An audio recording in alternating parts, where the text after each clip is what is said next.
give us a moment of silence. Heavenly Father, thank you for this day. Father, you've given us this side of eternity. It was such a great day. Beautiful, Father, the springtime, the renewing of the earth, Father, and the resurrection day we just had a week or so ago. Just thank you for that, Father.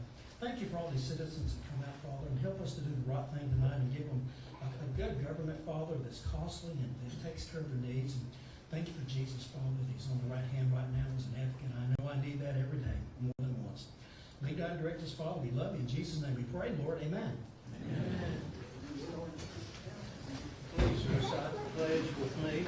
I pledge allegiance to the flag of the United States of America and to the republic for which it stands, one nation, under God, indivisible, with liberty and justice for all. Thank you.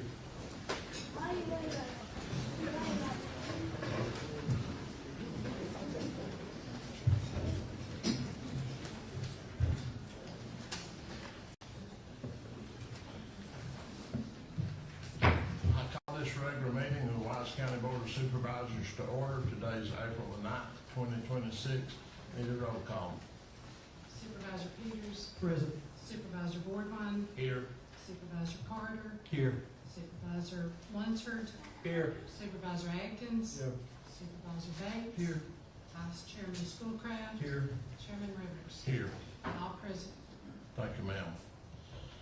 Next order of business is to approve minutes from our past meetings. That would be our regular meeting on March the 12th, our recess meeting on March the 18th.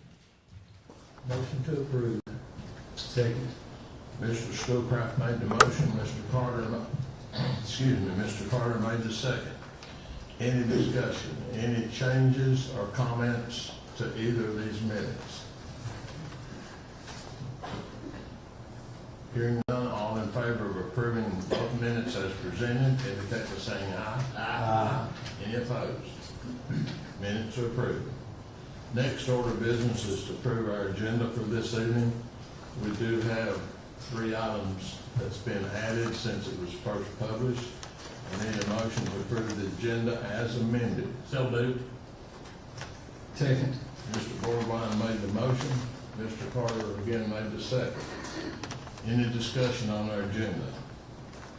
All in favor indicate by saying aye. Aye. Any opposed? Our agenda is approved. Next is public hearing.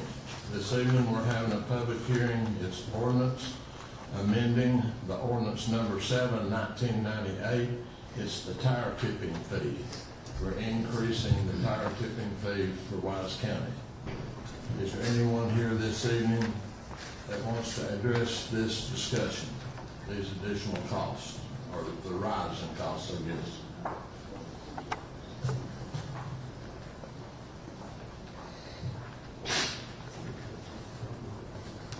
Hearing, seeing no one, I close this public hearing.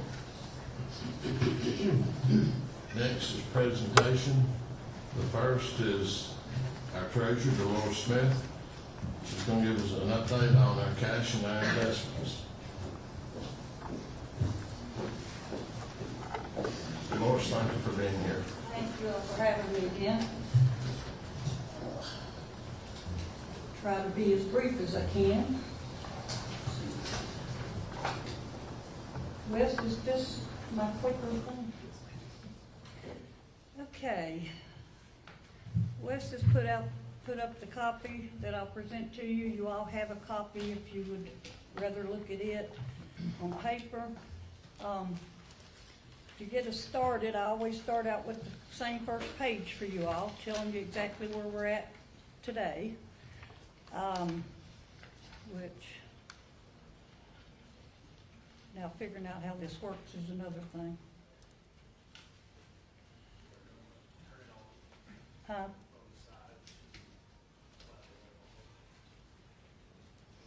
I've never used it before. You could just do it for me. No, just kidding. Which button? That? Those two? Okay. All right, thank you. I'm better at numbers than I am electronics, okay? So the first page we have here is the cash and investments, the monthly summary.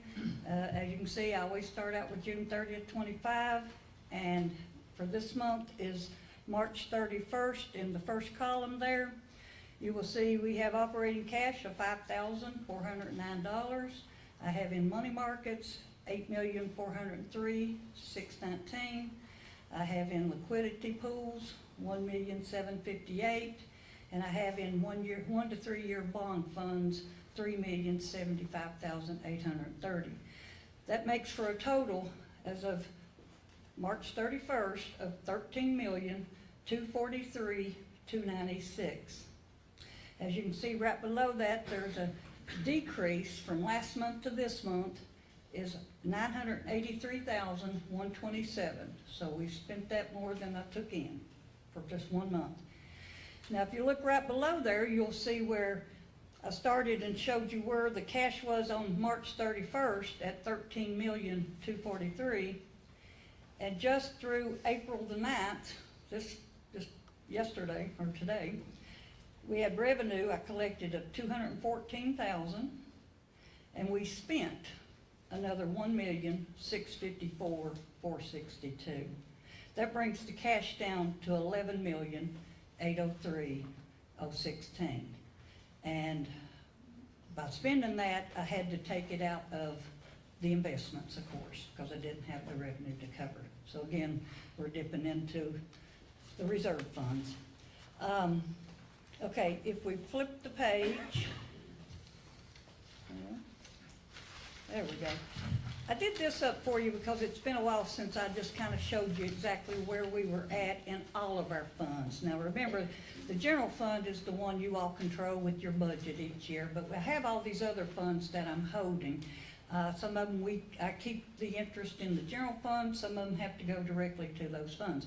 But you'll see that between June 30th and March 31st, we went from 17 million down to 13,243,000. That's a decrease of $4,029,000 we have used in our cash already, more than we've taken in. Special revenue funds, that includes like co-road, different types of special revenue that we have set aside. We went up in that by $716,000, more mostly in co-road money we took in that we just haven't spent. Capital projects fund, we went from 322 down to 152,000. That is a decrease of 170,000. And our landfill sinking fund, which that is the fund that you can't really touch, that's for the landfill closure. And we set up the sinking fund where we put so much in it every year, and it's been growing each year to get to the amount that we estimate that'll be the closure cost when it comes time to close it. But we have $10,678,000. That's in a CD, and we only book the interest once a year. Hopefully it'll be about $500,000 again. That's what I earned last year on it. Then if you drop down, you'll see the school operating. At June 30th, they had $7. In March, 31st, $309,179. Capital outlay, they had $2,942,700. They're down to $576. Down $2,366,000. The school capital all in, $5,095,400 was what we had June. Now we have $4,495,000. You'll notice that one's down $600,000. I just want to give a brief explanation. That's money that they had set aside in those special funds where they got to keep the money from the state and the all-in funds till they spend it. That's what they've been using to help me out, that I've not gave them the $10 million that we still have to give for the appropriations. We're supposed to give them $14 million, a little over $14 million. We've only gave $4 million so far. They're holding off till June, using this money until we get to the end and I'll have the money to give them after the tax billing. So anyway, our total school funds is $15,453,000. So the total, all the funds that I have in my possession is $45,100,146. Like I said, the county funds, which is what you have something to do with as far as your budget, is $29,649,000. But again, $10 million, almost $11 million of that you can't spend it all. Okay. If we go to the next page, This is our budget to actual, so I can show you where exactly we're at today. You'll see in the first column, I have the budget for fiscal year 25-26. Under revenue, for our updated and what I corrected on what you all had in revenues for this year's budget, it's corrected at $65,963,141 is what we're estimating getting in. With the tax increases that you all passed, we expect to get additional $5,438,854 for this first half. But remember, that's not all tax increases, that's also the one-time personal property split of the bills. And you'll see that in the next column over. So anyway, that gives us total revenue budget of $71,401,000. Our actual that we have spent just through March 31st, and you saw we spent another $1,006,000 even after that, but this number, as of then, we had $53 million, that actual revenue that came in, so that left us revenue still to come in of $17,857,000. Our expenses, where we're at with our budget, is $73,613,000. Our expenditures to date is the column over of $57,482,000.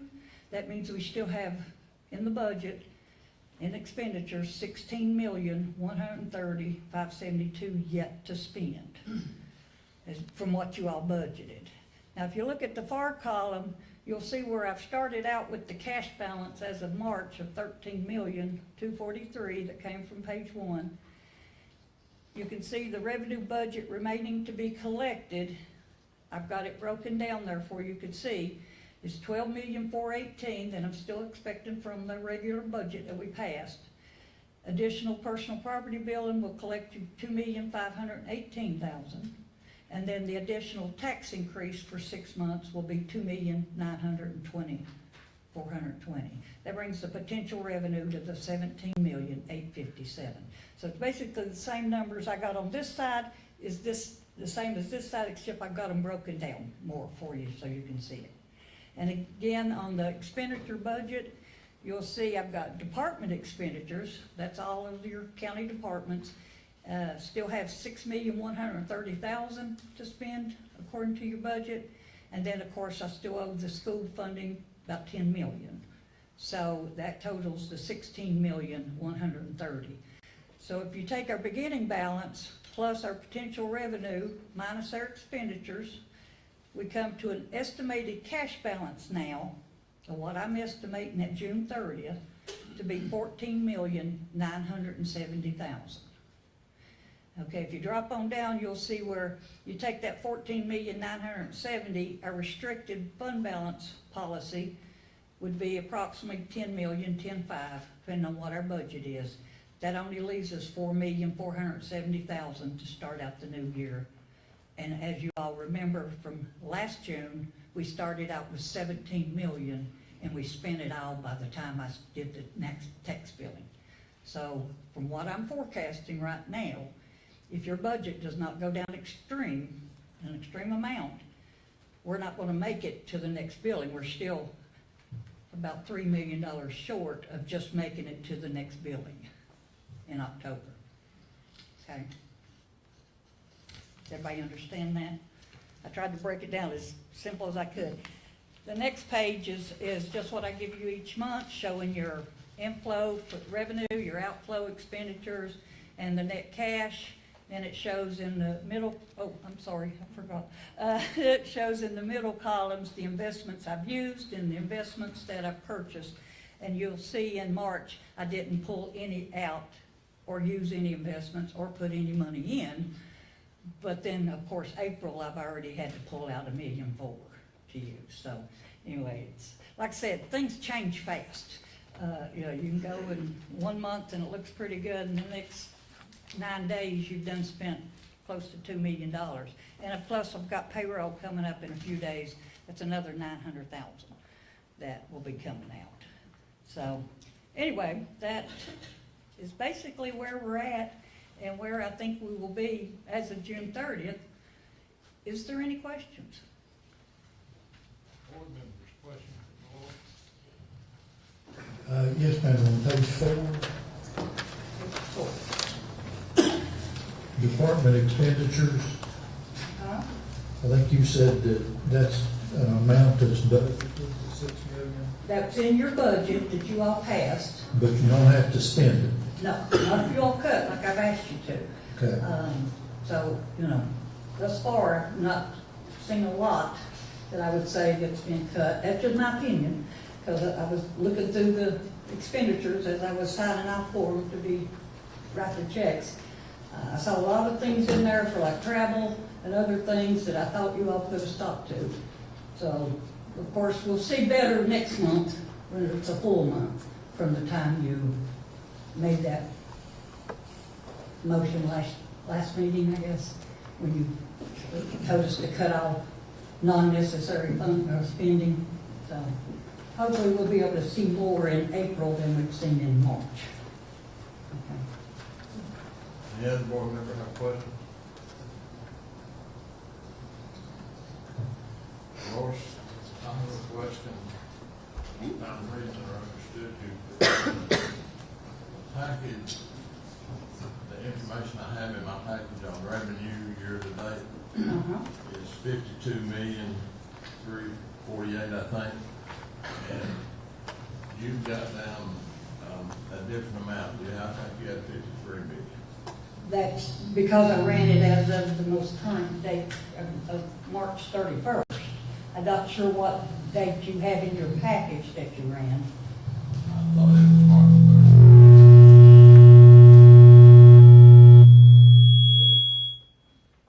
Sorry. I don't know what they gave you with your package. This is just, I ran it from the system just on March 31st.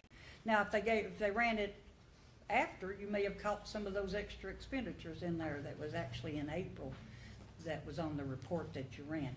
I'm not sure. I wasn't party to whatever you're doing there. But this was the most current that I ran as of that date. The other question I have,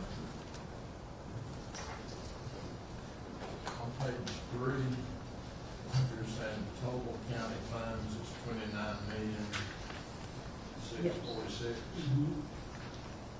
Break that down for me. Is that money, is that 29 million that we can distribute to these departments, or is part of that money already designated that we cannot use? And if so, what part can we use, and what part is already designated that we can't? Okay, that's already not use? Okay, the only part that you can use is what the first line that says general fund. That's the 13 million that I gave you on the first page. Special revenue funds, you can spend them, but if you're on the co-road committee, or you have certain special revenue funds that are coming in for a designated purpose, but that's not part of your general fund budget. Those have their own budgets, okay? So you may be able to pay certain things out of them, but it's not what you budgeted in your general fund. You all do budgets on those special revenue funds. They're included on the internet, on the website. Capital Projects Fund is just projects like the courthouse maintenance is in there, and then maybe some projects that were going on. It just depends on what day it is, whether they have something going on. I think we're about finished with the courthouse maintenance expenses, and that would have been in the Capital Projects Fund. Also in the Capital Projects Fund would be your PSA grants that we pass through, that you all do projects with PSA, but the grants come through me, and then we pay them through Lenowisco usually for the grants. So that's your Capital Projects Fund. Right now we don't have a big balance, we don't have a lot going on. And of course, like I said, the landfill sinking fund is strictly for the closure. We have to put that money aside every year according to the DEQ, and we have to have that money being there at the end of the 30, 40 years when we close the thing. Now technically you can use it if you're in a process of closing portions of your landfill and you need to close something before you start opening something else, that would be a part that you'd be able to use some of these funds for. But trying to get a handle from the engineers and stuff, what portion is that, is very hard. We've never done that before, but you do have the right to use it for that if you need to. Like I said, right now, the estimated closure cost is actually around 11 million. And this is about the closest I've ever got to it with the 10,678,000. So we're right at where we should be if and when the time comes we need to close it, as long as nothing grows. You touched on a couple of my projects, and that's part of my concern, because I've been informed that recently we've got a significant number of HVAC units that's gone down. Some of them can be repaired, some of them have to be replaced. One, I'm understanding, is a 10-ton unit, it's not going to come cheap. Could you speak in? I can't hear you. I don't know if everybody else can, or if it's just me. I'm sorry. Okay. I understand we've got several HVAC units down now. Some are being repaired by our personnel. Some are going to have to be replaced. The larger ones, unfortunately, a 10-ton that has to be replaced, which I estimate is going to be a pretty significant amount of money.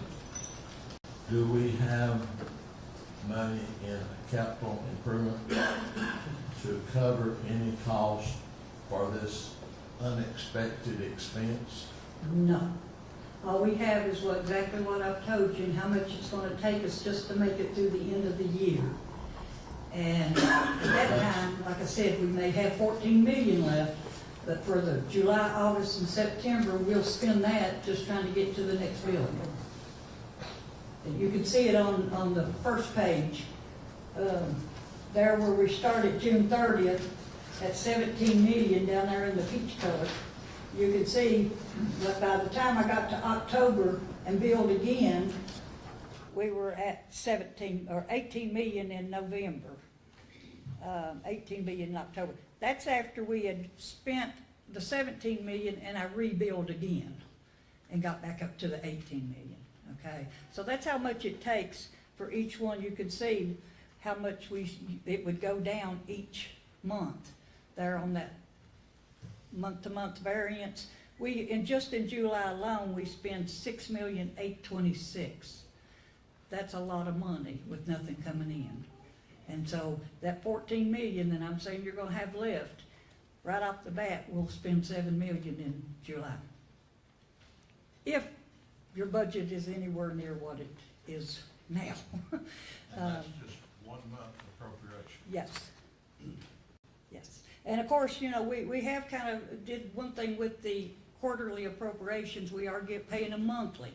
This amount that you see that I gave you that we just paid the other day, that I said was $1.6 million, we didn't pay a whole quarter. We only paid 1 month for like the regional jail and those types of expenses. We only did 1 month at a time to just keep my cash flow each month. It's still going to be the same at the end of the quarter, but we're just giving it out a little bit slower. Okay. But yeah, that's why you see the big influx every quarter. You'll see that's when we have to give all these mandated expenses that you hear us talking about. That's what those are. We have to come up with that money to give all these other agencies by law. And so we have to have money in the bank to cover those because there's no more money coming in. You got your tax collection. That's what's got to go for it. And yes, we do not have any extra money in reserves because over the last several years and this year, as I've told you before, you know, a lot of people keep asking what went wrong, and did we overspend our budget? My answer is no. You never really overspent your budget. You'd have got written up in the audits each year if you had, but you didn't. Because the problem was you budgeted too much. You budgeted more than we had revenue coming in. You know, just this year, I found $11 million where you had budgeted for prior period to use the cash I had in the bank. And then a little errors on revenue here and there. But that's where the shortfalls come from, because each year, instead of making everybody cut each year on that budget, it just kept growing. Every year without you all covering it with revenue, because you never raised the revenue. You never raised taxes. But we were covering every increase that every department came to you with in every budget, and we covered it. Well, you have to have money to cover it. We used all the money, so we don't have it anymore. So we either got to cut, or people's not getting paychecks when the time comes. That's all I can say. I will not write a bad check. And that's what's going to happen if we don't cut the budget enough to make up for what we have been overspending each year for at least the last 5 years. I've showed you where we've overspent at least $5 million every year, and we got to this year and we were about 11 million. We hope. We still don't know if all the revenue will really come in or not. But that's basically what got us to this point. You know, you all you've covered every wage increase, every time the state mandated raises, you gave them. You covered all hospital insurance increases, whatever they said, you all covered them. You didn't ask the employees to pay any more. But you kept doing that year after year. Every time a department would come and ask for more employees, you say, okay. And that's how come most of our departments are as big as they are now, because they have grown exponentially over the last 5 to 7 years. And, you know, you just can't keep going. If you were trying to work in your household, would you keep spending, 10 times more a month than you were getting in? No. You know you have to cut. Well, that's where we're at now. We don't have enough money to pay our electric bill. Or, no, I won't say that. But we cannot keep funding at your levels that you are spending with no more revenue coming in. You're barely getting covered if we reduce the budget. And I think we've put out a few proposals to you of possible how much cuts. Right now, we're saying about 5.2 million is what we're looking at. I personally, don't let Andres look at me, but I personally think there's some more spots we could go. And we probably will have to. But that's where we're starting at. And if that, you don't cut at least that amount, there's no way we're not gonna make it to October to our bill again, because you're not gonna have enough money left. That's the situation that we're in. I don't know how to be more dead serious with you and with the county as a whole. If we don't join together and work together, we're all going down together. And that's about as blunt and honest as I can be for an old blonde woman. I mean, it's a fact, and there's no way to get around it unless you want to meet me at the bank and we'll borrow money, because that's your only other choice. I don't know that the law would allow us to raise taxes again, would it, in the same year? Some banks, I don't think we want to talk to. I don't, if I was to see our financial statements, I sure wouldn't want to. But anyway, like I said, what got us here was you all just not looking at the reality of where we were at each time. You were listening to an administrator, and I'm not bad-mouthing the administrator, but he thought he knew how to read financials, and he didn't. He didn't realize that he was causing you all to use all that money every year. I don't think. God, I hope not. But you all trusted him, and you believed in him. There's nothing wrong with that. That's what you hire a person for. But we've learned a very valuable lesson. Use all of your staff. Use everybody to work together to try to get us out of this now, because we don't have any other choice. So, to sum up what you said, we have established our tax rate. We can't change it at this point. We can't come up with any additional revenue at this point. Our only option is to cut. Yes. I've heard you say 5.2 million in cuts. That's where they projected, and that came from Andre and the administration. I'm kind of watching the numbers and everything, seeing where we're at. Where I'm going is, does that give us any cushion? No. If we have this amount of revenue and we spend this amount, and revenue doesn't come in, then we are still in a bad situation. Yes, yes. We need a cushion, do we not? At 5.2 million, we are still right at spending exactly what we're estimating you might take in. Do you consider that dangerous? Dangerous, very dangerous. You should always have at least a couple million cushion in your budget. You don't have to budget to spend every dime you take in. That's the way you never have any reserve funds, and that's what we've done over the last few years. We used to keep money aside and it would build, but then all of a sudden we stopped that and we were spending more than what was coming in, so we've used it now. And no, we have no cushion. If we budget exactly what we estimate the revenue to be with the tax increases, then there's no room for what you was talking about earlier about having to replace heat pumps and everything else. You have no cushion, you have no capital outlay project money, you would be at the bank having to borrow to go do those projects. Would be your only option. Can you have a board member have questions or comments for the board? Very clear. Sorry to be so blunt. It's just me. I'm nothing but honest, I'll be completely honest. Mr. Schoolcraft. Oh, You mentioned number of employees. Do you have any idea how many employees? Can't hear you. 5 years I ago? can't hear you. Would you lean forward, huh? Thank Do you have any idea how many employees we had 5 years ago and how many we have today? I would let Andre then answer that question. I don't handle payroll myself, I just sign the checks. But they have payroll department in their office. We can find that Who wants? out.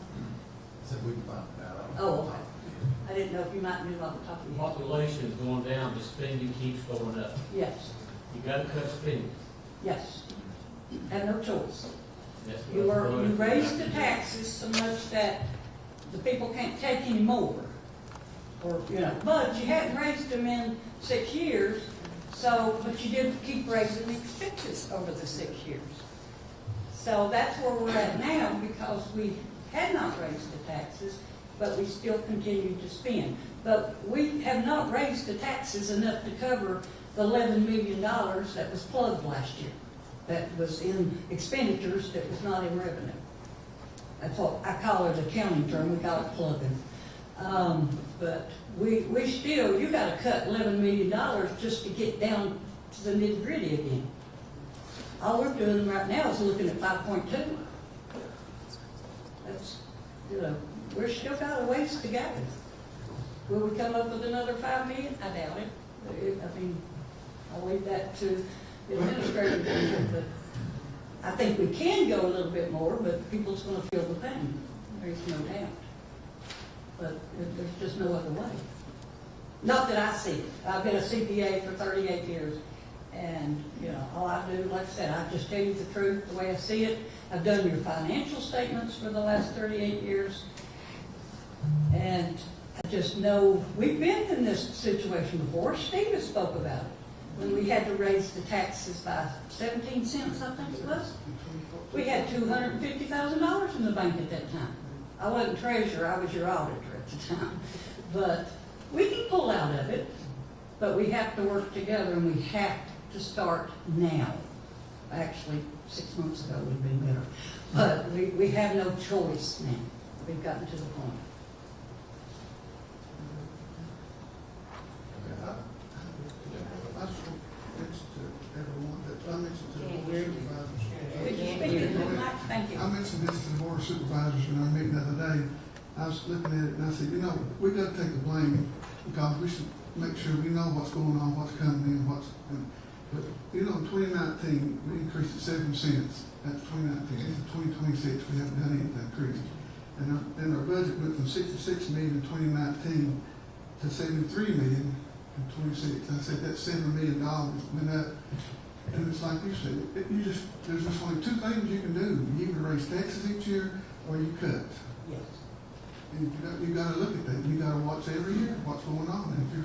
And things go up, gas goes up, all your equipment goes up, your supplies go up, like you say, insurance went up $400,000 this year, insurance goes up, salaries go up, you get increase, but, you know, look at that, we've got to be more responsible, and I blame myself, I'll take the blame, because we all should have looked at it better, and done a better job than what we've done, because you can't go without raising taxes, or you gotta cut every year. Yes. But then you're gonna get to the point where you cut, and you're gonna cut it down so thin, you don't have anybody working.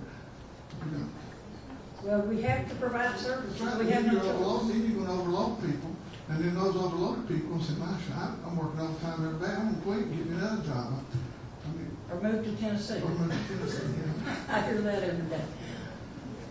But, I don't like, I tell them, I don't like taxing, but that's what serves, that's what, where the money comes from, to serve the county, serve the services that you get. If you don't have the money, you can't have the services. And we've got some great services, I mean, we got the best convenience centers, nobody has it. You go around these other counties, and they've got trash everywhere, these little dumpsters, we've got great convenience centers, we've got rescue squad, or fire department, everything. We give them each one of those, and they're great. We gave them brand new vehicles, rescue squad, several years ago. Each one of them got a brand new, nice. And we have helped everybody out and try to be the best, and we have. And most people don't have, I know it don't look like it, but we got a litter department, but they work hard every day going out there. It's a big county, but people just keep throwing stuff out. Like, it'll be clean one day, Blue City, I'll go down the 4 lanes, clean. Next day, it's back again. But they've got a whole county to take care of. You can't get find enough people. You can't hire enough people to keep it clean. Citizens will have to be educated. We have to go back to the schools and educate these people and the kids from young age, like we did when I was growing up, to learn not to throw your trash out the car. And so, I mean, we got a lot of stuff we do for this county nobody else does. Well, like I said, we have spent a lot of money on things that we would have never thought about in the past. I think I mentioned this before. We used to budget 4 vehicles a year. Now, that was back several years ago. But in the last 5 years, how many vehicles have we bought? 100? That's how many per year? 20 instead of 4. We couldn't afford 4 this year, but we bought 10 more. You can't do that. I'm sorry, it doesn't even make sense when you really look at it to say what has been done and why we thought we could keep covering those kind of expenses as our money just kept going down. And like I said, with the $11 million plug, that's if every bit of the revenue, the rest of the revenue we budgeted comes in. But just that $11 million plug, okay, we're gonna get $5 million from tax increase. That's another, so we gotta cut another $5 million just to get down to level fund again, to what we estimate we might get, just to cover the $11 million that we overspent last year. We can't spend it again. So we have no choice but to cut it back. Because we just simply do not have the well to go back to. As I told you before, the well's dry. And we're just all that time, still going 3 years and then have to do a big increase. It's a little bit of time, nobody ever. Well, I think right now we've got to get back into a reality with us at the reality of where our county is at. Right now, we're losing population. We're doing services. The landmass hasn't grown. We've not gotten a bit bigger in the county. We're not, you know, the money alone for the landfill, we don't collect any extra money. We pay for that out of taxes. That's one of the biggest expenses, besides, you know, a couple other departments, that we have. And we have no choice. We have to pay for that landfill. Or pay to take the garbage out elsewhere. And that's going to cost us more every month than the landfill's operating. We've proved that several times. So we just simply do not have, there's certain amounts of local dollars that we have left to be able to apply to these departments like mine. You know, we have mandates, we have, let's see, I think I did a thing for right now. If we, where we're at, we have about 43 million Well, if we do the budget at 60, let me get my glasses on, I'm sorry. 68 million is where we're at right now, $279. At the estimated budget with the 5.2 million proposed cuts. So we're at 68 million. 6,151,000 comes from the federal revenue. 13,698,000 comes from the state comp board, the different types of what we call categorical aid. They give us money for certain things. It has to go for certain things. And then we have in grants about 5,225,000. That leaves $43 million out of the budget that has to come from local monies. That's your tax dollars. Okay? Out of 43 million, 24 million of that is mandated on what we have to spend it on. That only leaves us 18 million left to cover all of our expenses, all of our local dollars, landfill, all of the constitutional officer departments. Social services. Social service, part of it's mandated, the part federal and state, but I've got that taking it out, their share. But yes, we still have to provide a minimum 20% of what they spend, and that's just growing. And then we've got CSA. Oh my goodness, that thing has grown so much, and we have to provide the 20%. We don't have a choice. And we don't even have a choice on what they spend it on. They get to decide that. We just have to come up with the dollars, whatever they say they need. So we don't have a choice, even on the local portion that we're taking the money for. But as you can see, out of 68 million, you all only control about 18 million of it. Is all you got that you could cut out of a $68 million budget. We haven't figured $4 a gallon gas in this budget either. No. Well, we ain't really got down to the nitty gritty of fuel accounts and stuff. It might be a place for us to look coming up. Of course, like I said, I'll leave all that to your administration. I just, I do your pre-audit work, I do your auditor, get everything ready for your audits, and I watch the daily numbers as they come through to me.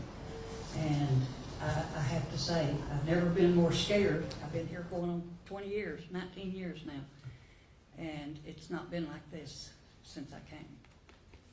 But like I said, I was the auditor before that, and I just remember one time that we ever got in this kind of shape. Any other board member have a comment or question for Dolores? Dolores, thank you. Thank you all for the time. Sorry to be so blunt and honest.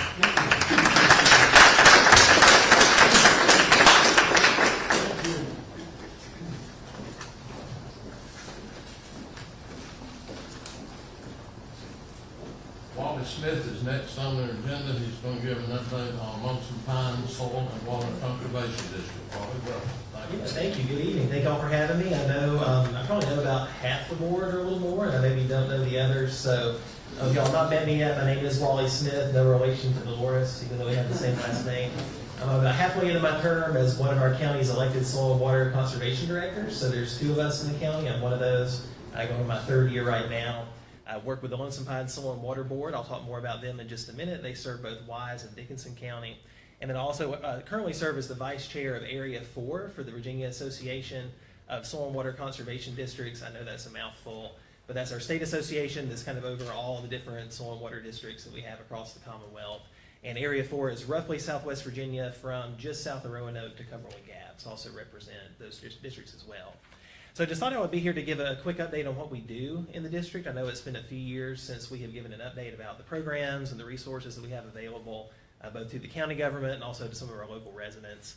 And I want to do that as well because I know one of the things that I noticed when I took office was a lot of people said, well, okay, I get you're in that position, but what do you do? And what does the Soil and Water Board do? If you're not an agricultural producer, a lot of folks are not too familiar with what our district does. So just wanted to provide a little bit of background information on what we do and kind of where we come from. And you can see up here, I won't read every single word up there because I do want to be cognizant of the time, but we do provide mostly agricultural support and technical assistance through several cost share programs I'll talk about more in just a moment that are active here in the county. We also promote stewardship practices through educational programming, so our local district office has some staff that goes out to the communities, works with the schools on some of those programs. And then also our elected directors, in my position, we serve as a resource for both local and state officials for conservation planning and also local conservation issues at the local government level. So I'll talk a little bit more in a moment about some of the resources that we have there. So a lot of folks I know when I've been talking to them think that we manage water and sewer. So that's, not us, that's the PSA. We also don't make or enforce laws, so we're not a regulatory body. We don't, approve or deny any projects that come before us at the county level. So we are mostly an advisory agency, advisory personnel, and we're here as a resource for y'all in the county. So I did just want to mention a couple of the cost share programs that we manage, because once again, most of our work is based around working with agricultural producers in the county to assist in the work that they're doing. We have farms spread, obviously, all throughout the county. The folks that run those farms work incredibly hard to be producers for the county and for folks outside the county as well. And so one of the programs that we manage that I have up here that I just wanted to mention in case y'all know folks who might take advantage of that, or other folks in the county may know as well, is what we call VAGS. That's the Virginia Agricultural Cost Share Program. That is supported by funding from the General Assembly, so that is not local money. That's money that comes from Richmond into the local districts. That's how we operate. And then we manage that funding and then disperse that out to our producers that apply who are eligible for this program. And there's a number of conservation practices that we can assist with. I will not go through the entire list that's there, but the goals of those are to protect water quality, improve soil health, and then also support agricultural operations. So the goal of this program isn't just to improve water quality, but also to help out our producers and make their farms more productive. And this is not a regulatory program. Like I mentioned a moment ago, we do not enforce the law. This is strictly voluntary, so if folks want to take part in this, they can come to us, they can apply. It is not something that our farmers have to do. There isn't a law that dictates that they participate. So just as a quick update of what we've been doing in the district over the last few years, I've got some numbers and also some images just to show you kind of what the VAX program looks like. We've had 7 projects in the county completed from 2023 to 2026. That accounts for just under $500,000 of cost share funding. So again, that is new funding coming into the county. That money is spent locally as well. So when these projects are implemented, primarily local contractors are the ones who do the work, and then also they're buying their supplies and equipment locally. So this money is going back into the community when it comes in. So these are really win-win projects, both for the producers and also for the county. And just as a couple of examples here of the work that we do, a lot of the conservation practices that we have to do with water quality. So as you can see here, there's a couple of examples from some working farms. We had some exclusion fences put in.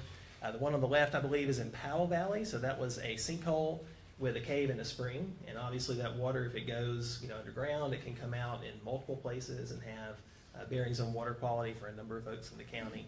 So that exclusion fence was put up there to keep cattle, livestock out of that area, help to provide the water quality or high level water quality at that site. And then as well, we have another picture there of a pond exclusion fence on another farm. So surface water as well is something that we work with.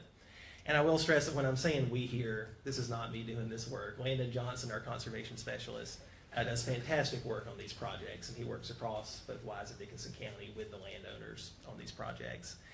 And just a couple of other quick pictures here. Again, a lot of exclusion fencing with wetlands, streams. Keeping animals out of those streams is important to help reduce pollutants, bacterial contamination, sediment, that sort of thing from heading downstream.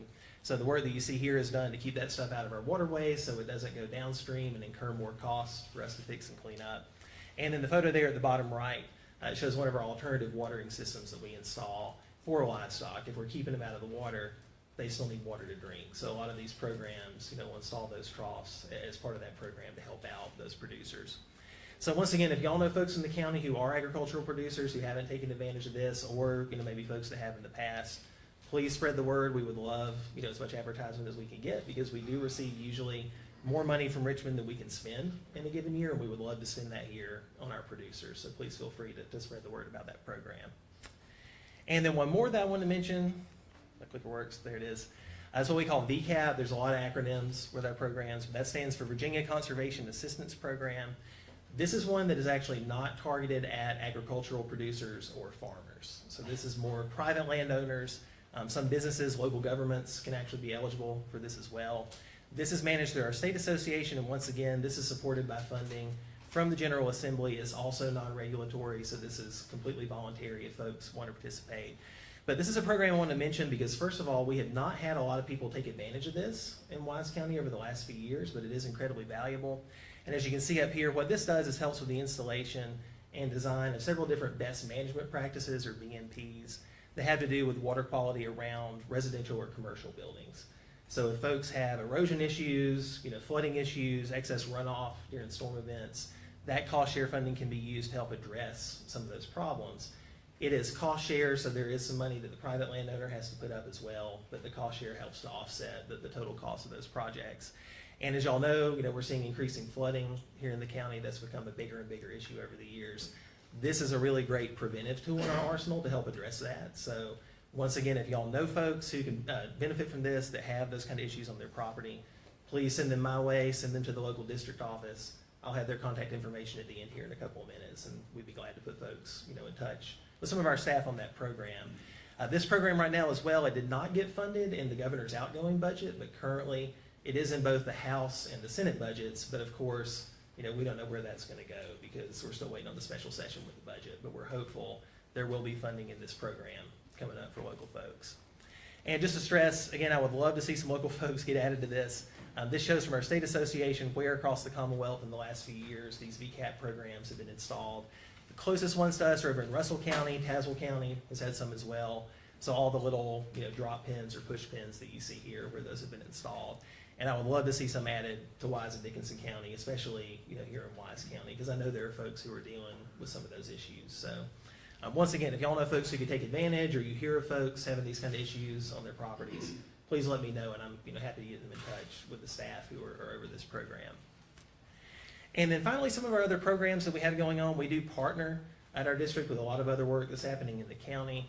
One of those partnerships involves with Virginia DEQ, the Department of Environmental Quality, on their TMDL plans, which are incredibly technical, so I will spare you all the science and the technical information behind those. But those are our non-point source pollution plans. So when one of our local waterways is added to the impaired waters list by the Clean Water Act, there has to be a plan developed to help reduce some of those pollutants. So we partner with the implementation for that.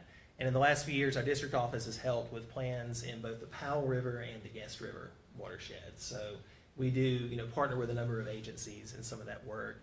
In addition, we're about to have a program that should be coming out hopefully in the next couple of months with the Upper Tennessee River Roundtable. We're going to partner with them and the Guest River watershed on a program that will assist some local landowners as well as some water quality issues. So just stay tuned there. We have some of those partnerships. And then finally, the Black Diamond RC&D, that stands for Resource Conservation and Development Council. I am our local board's appointee on that board.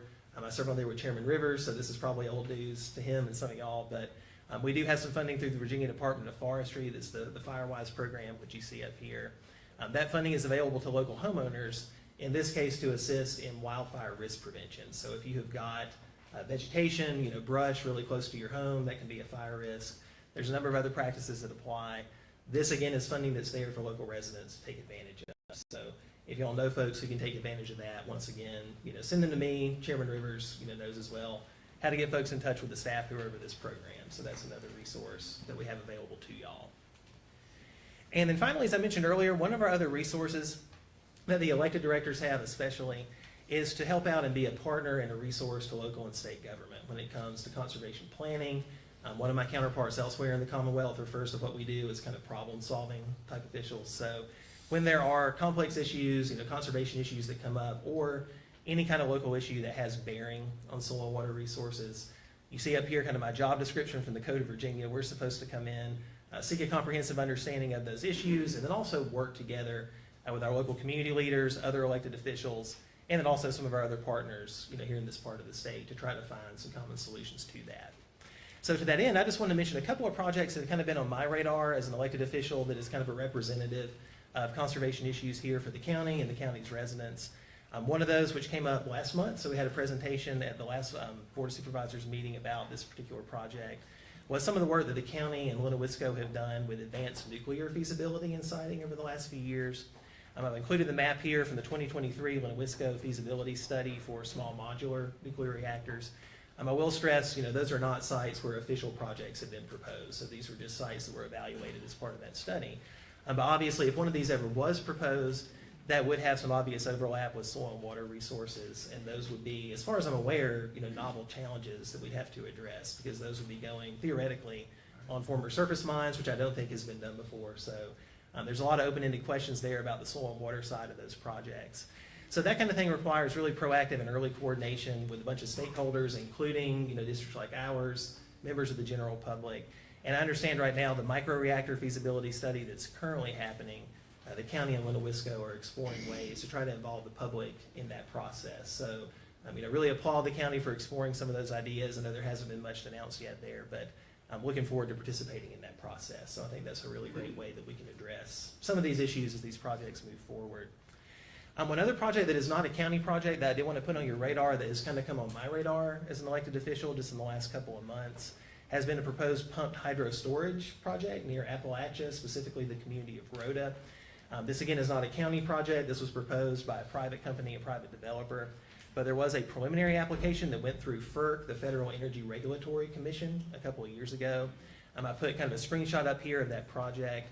They called it the Stenega project, but it actually would take place in the community of Rhoda, so the names are kind of mixed up there. But if you're not familiar with pumped hydro storage projects, this usually involves two reservoirs, a lower and an upper reservoir, and then the movement of that water between those reservoirs is used to generate electricity. So a lot of the discussion about novel sources of electricity for the grid, this has been part of that mix that we've been hearing about across the Commonwealth over the last few years. Don't really have any specific details on this project other than where it would be located, but did want to stress that the application that went before FERC that was approved, this was not for construction, it was just a preliminary application for study, would actually develop two different reservoirs. One, the upper reservoir, I think I have a laser here, would be up on an old surface mine above Rhoda. The lower one would basically be in the community of Rhoda, very, very close to some private homes. And wanted to bring that to your attention because in that application there was a review by some state and federal agencies. The Virginia Department of Wildlife Resources and U.S. Fish and Wildlife both expressed concern about the potential impacts of that project and the land clearing that would be involved to some of the aquatic resources downstream in the Powell River, because I think this is part of the Callahan Creek watershed, I believe. So we've done some work with TMDLs, like I mentioned before, at the district on this over the last few years. So this has certainly been on our radar.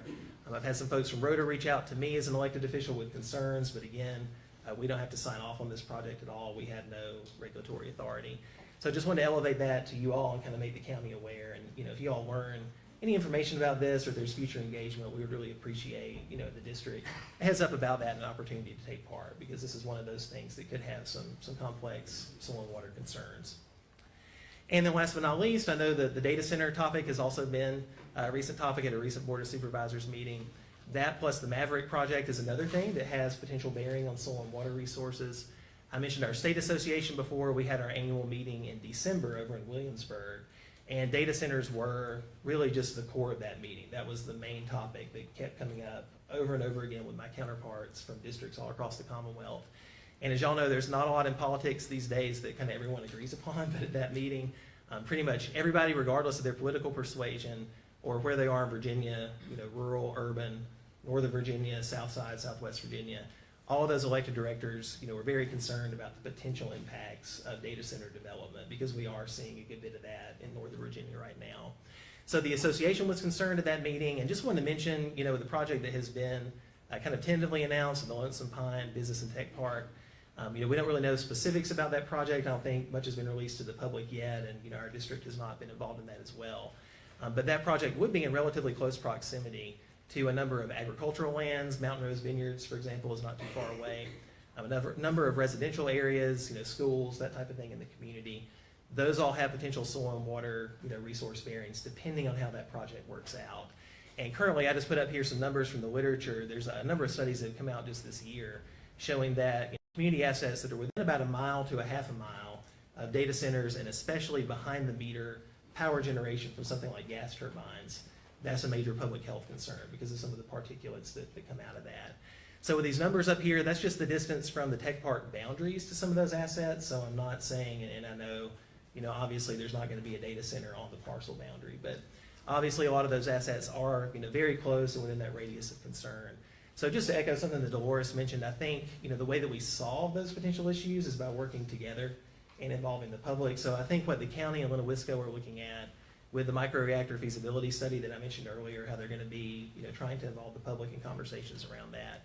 That's possibly a way forward. That would be a fantastic model to use as this project develops, to involve the public and try to work out maybe some creative solutions to the potential trade-offs that could come with this, in spite of some of the potential economic and tax revenue benefits that could come from that project. So I will stop there. I'll just put up my contact information here. I know some of y'all have this already, but if you don't, my email address is up there. Anyone in the county at any point can reach out and ask questions or request info on our local projects. Our cost share program info does come through our district office, so they're located in Clintwood. We serve both Dickinson and Wise County, so their contact information is there. And if you're interested, I mentioned our state association a couple of times. They have a website where you can find more information on those cost share programs, as well as some policy positions about conservation-related legislation that's happening right now, even with the state budget. So if you have time for questions, I'll be glad to take those. If not, feel free to reach out. But thank y'all again for the chance to speak. Board members, any comments or questions? Wally, thank you. Appreciate the Thank you. information.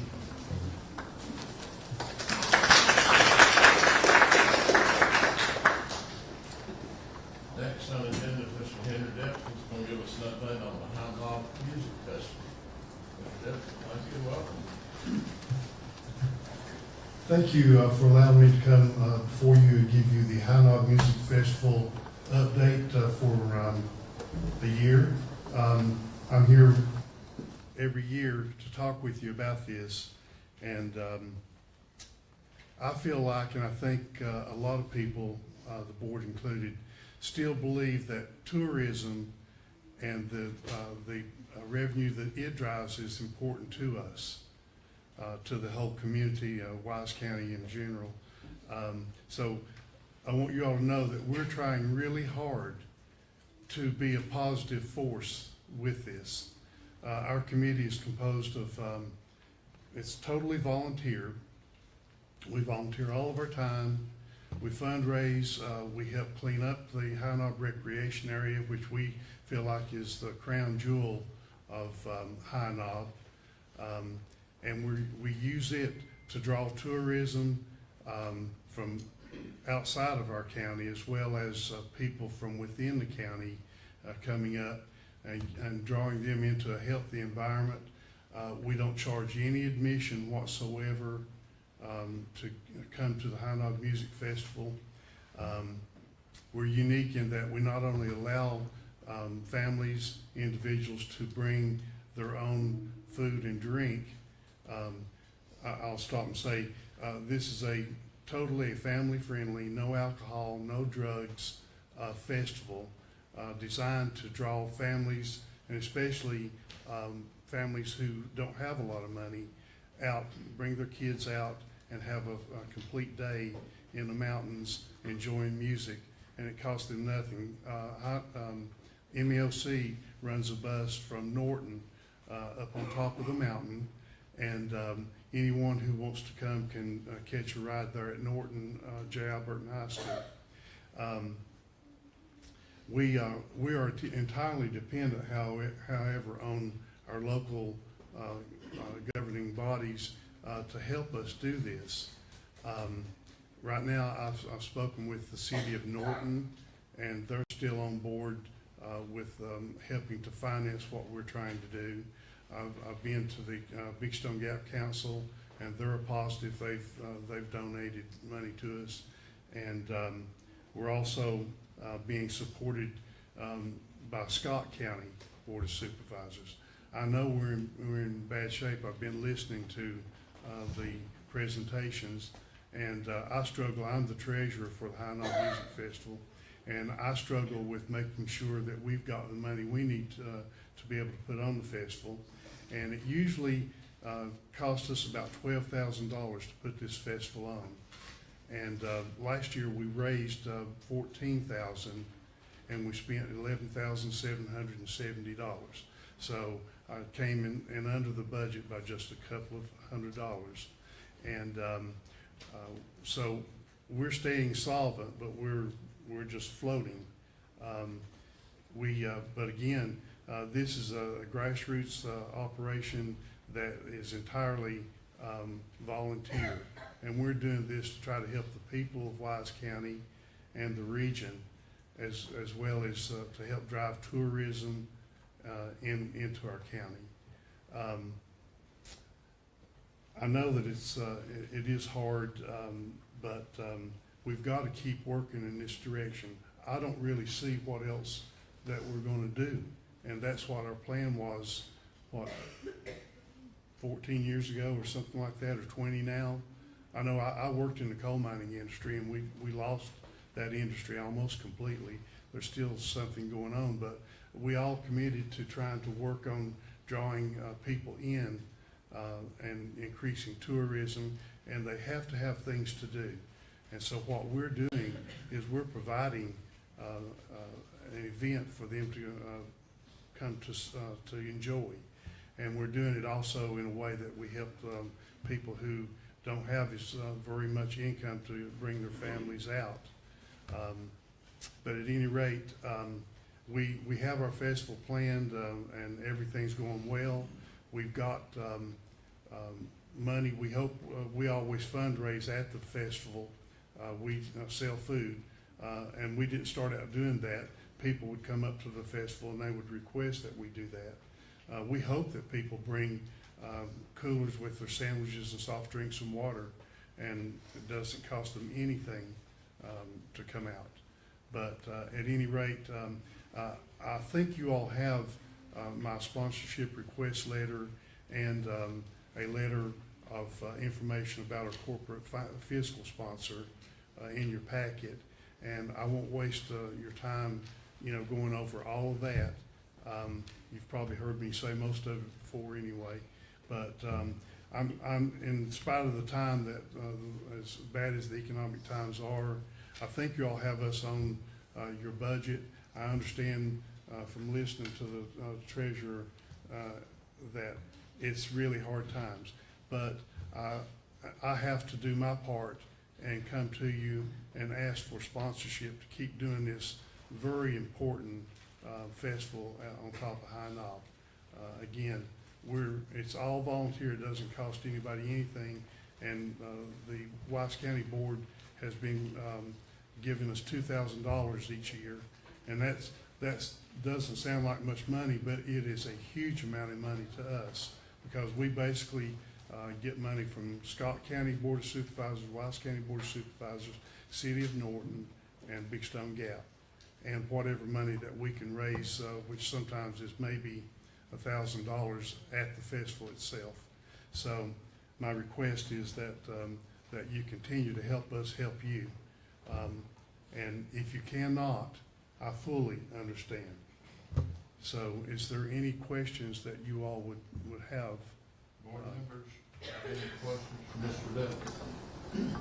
Not a question or a comment. I know how much time you put into this, and you guys do a great job. It's a really good festival. And if you folks are not aware of it, I would encourage you to check it out. It's first class. I thank you for that. We do work very, very hard. It's for most of us, it's an all-year thing. We generally, after the festival, our festival this year is June the 20th, and after the festival, we're so beat up that because most of us are elderly, and we're in such a beat up condition after we get the festival done that we usually take July off, and usually we hardly communicate because we work together so hard on this, and we just take that time to try to rest up, and then we get right back after it, because we can't get caught in a situation where we don't have the money to do this. We've been doing it now, this will be the 13th year, but we could not have the festival in 2020 because of COVID restrictions. And so this will be our 12th festival. And again, I won't make you make a decision right now, but if you can see your way clear to help us continue doing this, we love doing it. We love volunteering and trying to help other people. And this year, as we've been doing for the last 2 or 3 years, we'll have our youngest musicians in the region on the stage. That's the Jams Music Program and Mountain Empire Community College String Band, which will be the first year they've been there with us. But we always try to incorporate them at the very beginning of our festival. We usually have a patriotic program, and again, it's all family friendly, so that you can bring your kids and just it's like a great big social, and we have just a great time. Anyone who hasn't been really should try to come up. It's cost you basically nothing. As long as we can continue to get funding from the organizations that we're trying to help. Any more Mr. questions? Depp, I can't sit here and promise you anything. We appreciate you and the volunteers for what you do for the festival. And it does bring in tourism. And we do have a special pot of money that's our transient occupancy fund, that's what that fund is set up for. So we will look at that fund, see how it is, and if we have money to support you, we certainly will do what we can do. That's all I can ask. And I Again, thank nothing for what I you thank do. the board for their time. Thank you.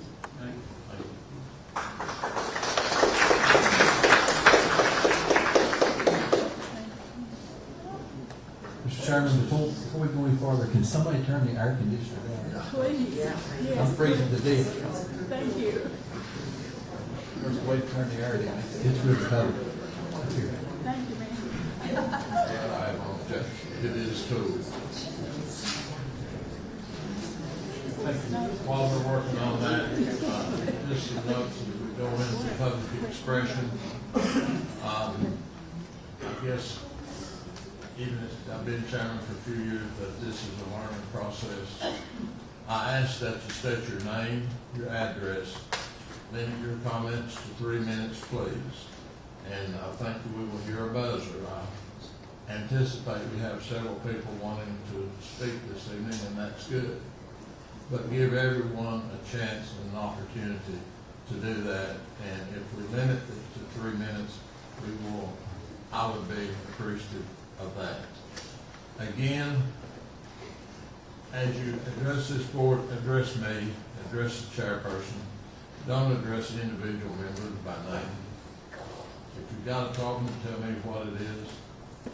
And don't try to engage the audience. Don't turn around and try to get an audience participation. This is an opportunity for you to speak, for you to tell us your specific concern, what's on your heart, what you want to see us do. Be respectful of everybody else in the audience. And with that, I'll open the floor for anyone that has public expression. My name is Lee DeMontenay. My address is 4025 Dungannon Road, Coburn. I'm here tonight to share with the audience and anyone on board who's interested the fact that on April 21st, excuse me, April 21st at 6 p.m. at the Goodloe Center on the Mountain Empire Communities Center, we are going to have a meeting about data centers. And what we're going to do is have... Address me, please. I'm addressing you. I can speak this way and still addressing you. We're going to have a panel of people who are knowledgeable about data centers. We've done an incredible amount of research on data centers in other parts of the state and other parts of our country. And we're going to share with you facts, not fantasy, and not make-believe, and not pretend the way the information has been presented so far. And I'm addressing specifically Brian Phelan from the IBA. It's nice to pretend that data centers aren't going to be an issue for our county. It's just not true. So we're going to have people there on that night who will answer questions, respond to concerns, and supply facts about data centers. So I've passed out as many of these, I believe, I will put the rest of them on the table. If any of the board members would like to come to that meeting that night, we'll certainly provide you with a chair. Thank you.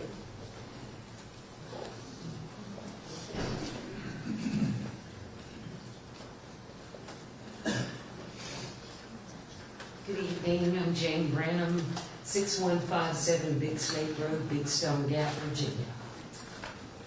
I've been coming up here with others for over 3 years trying to get answers from this board about rumors of data centers, small modular nuclear reactors, carbon capture and storage facilities, et cetera, because the rumors were many. We've never gotten one answer from you, only one comment from one board member that said, we don't know any more than you do. Well, I was here last month, and I listened to Brian Phelan with the IDA's presentation, and he was talking about all the wonderful plans for 10 or more data centers for Wise County. He looked at us as though we were promoting social media and misinformation, which the problem is there's been no information. So, and I guess he said that these plans have been going on for 5 years. These plans must have been hatched in those behind closed door meetings with Governor Youngkin, planning commissions, investors, and most of you. The media and the public were barred from those meetings.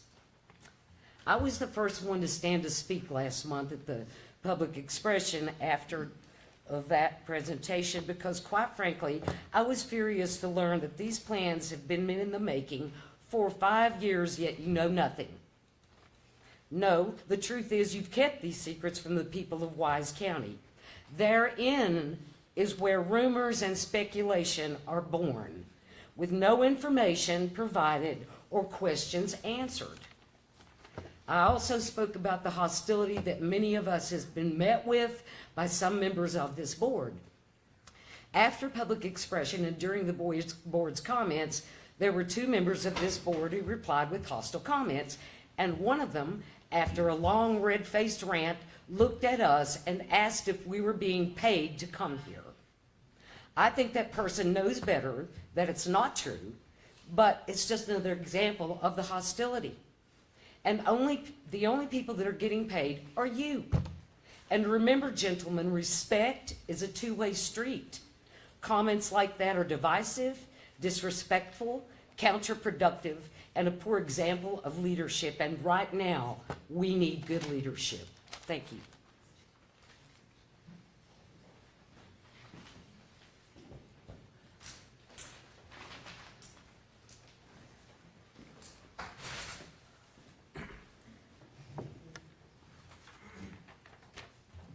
Walter Krause, 6855 Hurricane Road, Wise, Virginia.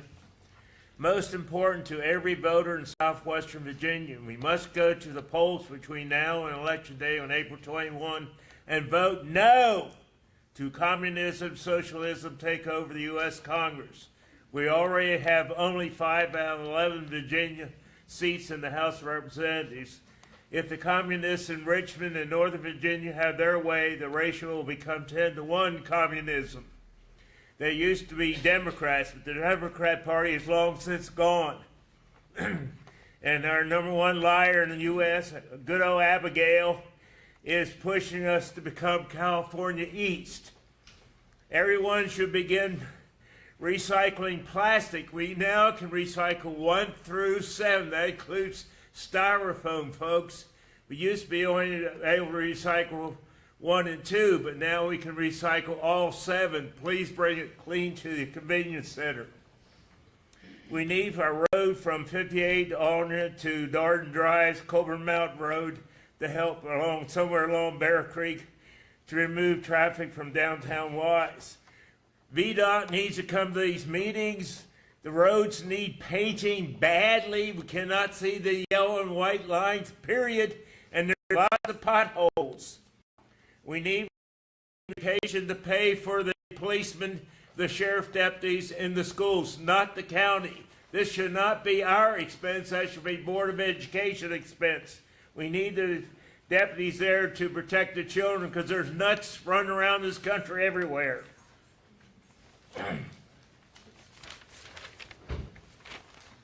We need to fight increases in property. There's supposed to be some kind of commission set up where you can appeal your property reassessments, because I don't think anybody ever looked at any of the properties, at least the ones I have been familiar with, because they've raised assessments thinking we are Fairfax. We are not Fairfax County. And we need no welfare for illegals. I mean, you must check for fraud. There's fraud in the socialism system all across the country, so I expect even down here we potentially have fraud, have properties with fraud. And we need to bring farming back to Wise County. We need raising livestock, whether it's cattle, sheep, goats, chickens, hogs. Farming is very important to America. Thank you.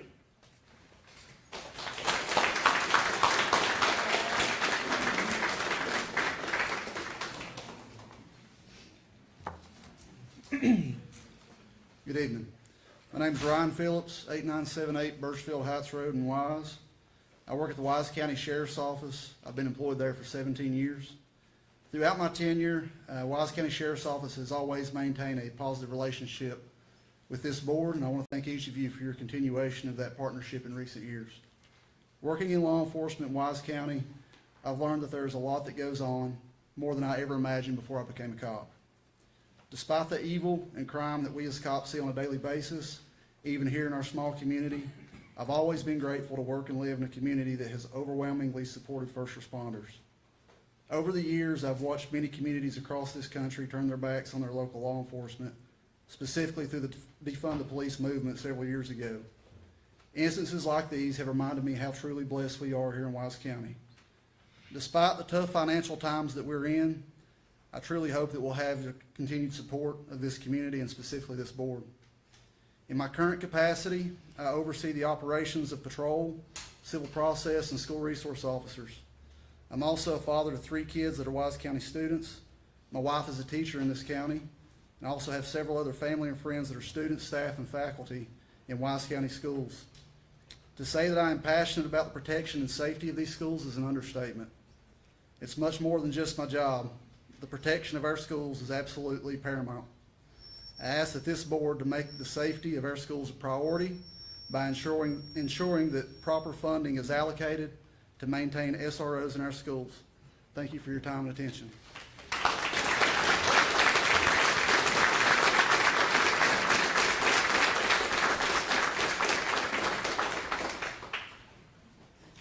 Joslyn Road, 2222 Shenandoah Drive, Big Stone Gap. I'm here today not just as a community member, but a voice for the families who will be directly impacted by the county's proposed cuts to the Wise County Sheriff's Office. I want to be very clear, this is not just about a budget. As elected officials, you as board members have a duty to represent the interest of the community. This is about the men and women who wake up every single day, put on a uniform, and walk into uncertainty so the rest of us can feel safe. And they trust that this county will stand behind them. The proposed budget cuts made by this board could stand to eliminate 18 to 20 of these positions. This is not trimming around the edges. This is a direct hit to the backbone of public safety within our community. And among the most alarming consequences is the potential loss of our school resource officers. The very officers who stand between chaos and safety in our schools, know our children by name, mentor, and protect them. We cannot sit here, especially in today's world, and pretend that removing the law enforcement presence from our schools is a neutral decision. It is a risk that our children should not have to bear. I understand that many community members may not know the process in which grant funding is applied for and rewarded, and in the interest of transparency, I feel that should be explained.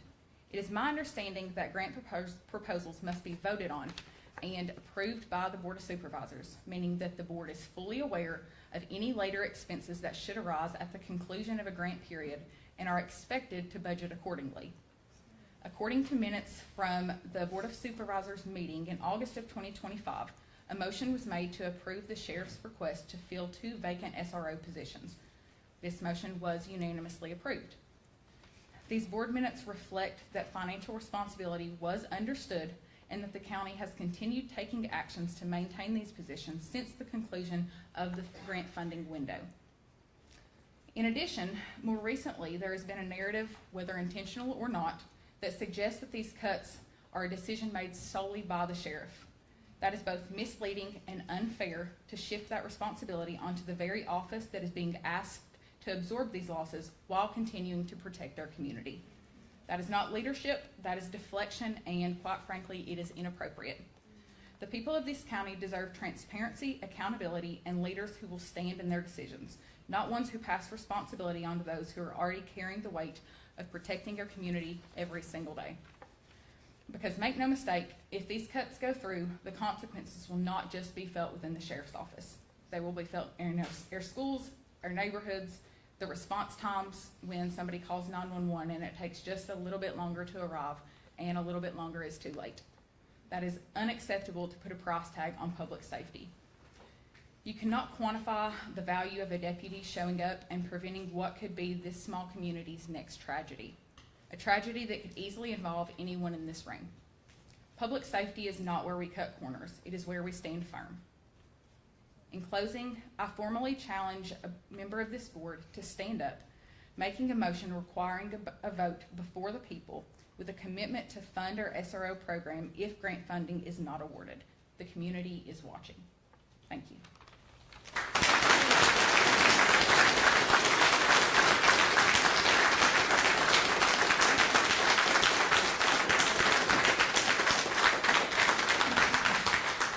Good evening. Grant Kilgore, I'm the Sheriff of Wise County. I'm glad to be here before you today. You guys have had some tough decisions to make, and I sympathize with you. Don't want to be in your shoes. But we were asked to cut $2.2 million from our budget, and we submitted a plan to the financial team, and we found $2.3 million. Some of that is grant funding, and we're holding out for those grant funds. And I know the support of the school resource program is very deeply felt. I mean, you can see it here. A lot of people are here to speak on it. And I think this board, the majority of this board, shares that same sentiment. I think in talks with several of you, you know the importance of it and the impacts that it's had on our communities, and especially our children in our schools, the positive impacts that will be felt for generations, I mean decades into the future, just what we've already had. We found a grant last year that pumped $1 million into the program, and we came to y'all and presented that, and it was accepted, and we pumped that $500,000 into this budget, and there'll be $500,000 more into the next budget. But we do have 6 that are expiring as of June. We've also submitted a plan for that. I think there's some middle ground here that we can meet in the middle, and that we can come to a compromise. And the grant dollars, you know, we're working hard for that. We're pushing hard, and we're optimistic. If the funds are there, and once the state budget is passed, that those will be granted to us. And hopefully, again, we accepted it in December for this budget and the upcoming budget. And hopefully, you know, we'll have those funds for you to accept again. But I appreciate it. I know you've got some hard decisions, and I feel for you. You've always been extremely supportive of my office, and I hope that continues. I hope each of you know that our obligation is to the citizens of this county to provide public safety at the highest level. And I've heard many times that the comp board positions are 51 is what they say I should have. If you talk to the comp board people, they will tell you that they're only going to fund very minimal positions. They're not designed to fund the entirety of the needs of the sheriff's office. That's why they put out grants through DCJS, and that's why we have aggressively pursued those grants for decades. We've had school resource officers, excuse me, in the Wise County schools since the late 1990s, and those have been approved by these boards along the way. Every position in our budget has been approved. You know, we don't just create a position. This board, the county administrator, has to sign off on grant applications, and every position has been approved by a board of supervisors, maybe not you all, but for the last 25 years, every position in my budget has been approved. by this county. I understand it's hard times, and we're taking cuts. We've submitted the plans, and we're willing to work and meet somewhere in the middle. But I appreciate what you do and appreciate your time.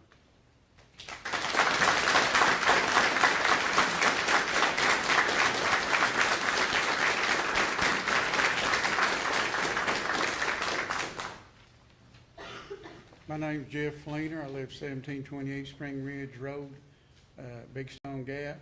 I moved back here 4 years ago this March from Tuscaloosa, Alabama. I worked 45 years in the coal mines. But I'm here to tell you, I know you guys, Wise County is in the pickle. I understand that, and I think we lost a lot of ground a long time ago.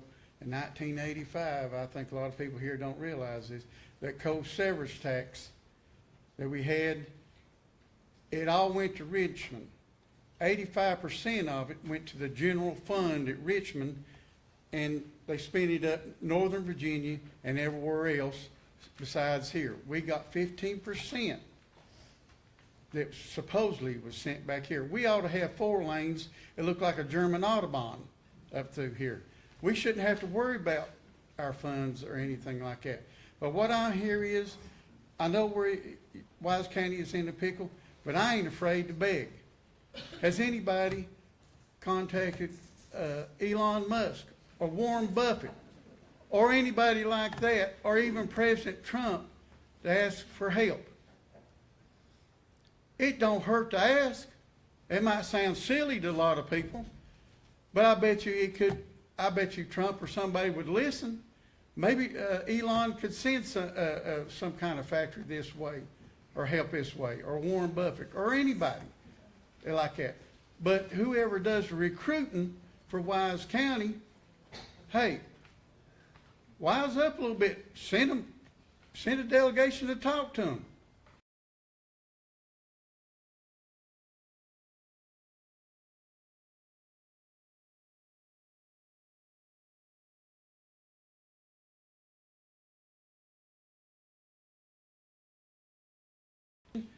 The Tuscaloosa Police Department and the Tuscaloosa County Sheriff's Department, every year I was a gold member given to that organizations, and I support the blue 100%. Thank you.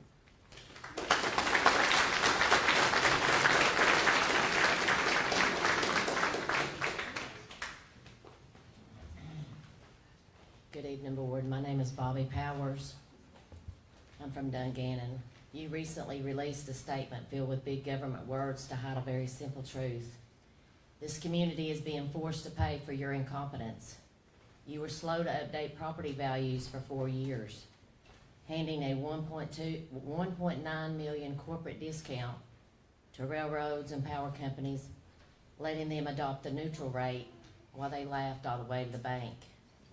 Now you're jumping our assessments to 100% all at once to fix your lazy math on our backs. You claim you didn't raise the tax rate, but we aren't stupid.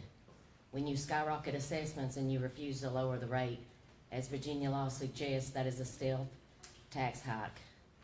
You are effectively holding our children's safety hostage to fund your own self-interest. You tell county employees to pay more for insurance, and you cut school resource officers. Yet you had plenty of money to give yourselves raises on January 1st and $500 Christmas bonuses. It's a shameful display of arrogance to tell us the cupboard is bare while the bosses are still handing out bonuses to themselves. You're racking up a giant credit card bill for the courthouse renovations, money you don't even plan to start paying back until 28, leaving our grandchildren clean up your mess. And regarding the SROs, stop blaming the sheriff. When you cut the budget, you cut the security. You signed the check, and now you're blaming the person trying to cash it. Be advised, we are not your ATM.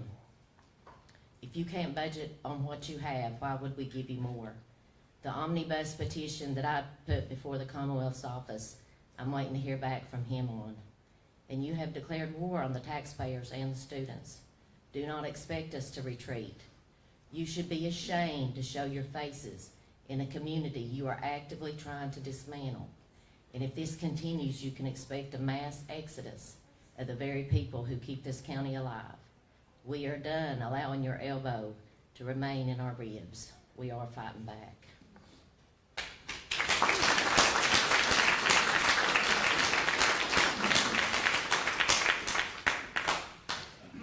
Jonathan Vipperman, 324 Chestnut Street in Norton. Mr. Chairman, I'm a preacher, so I'm going to try my best not to address the crowd or break 3 minutes, but it might be a little difficult. I've worked at the Sheriff's Office for 8 years now, and I am convinced that being a police officer in Wise County is the greatest place to be a police officer. Convinced. But as that being said, I realized real early that as wonderful as this place is, evil still exists.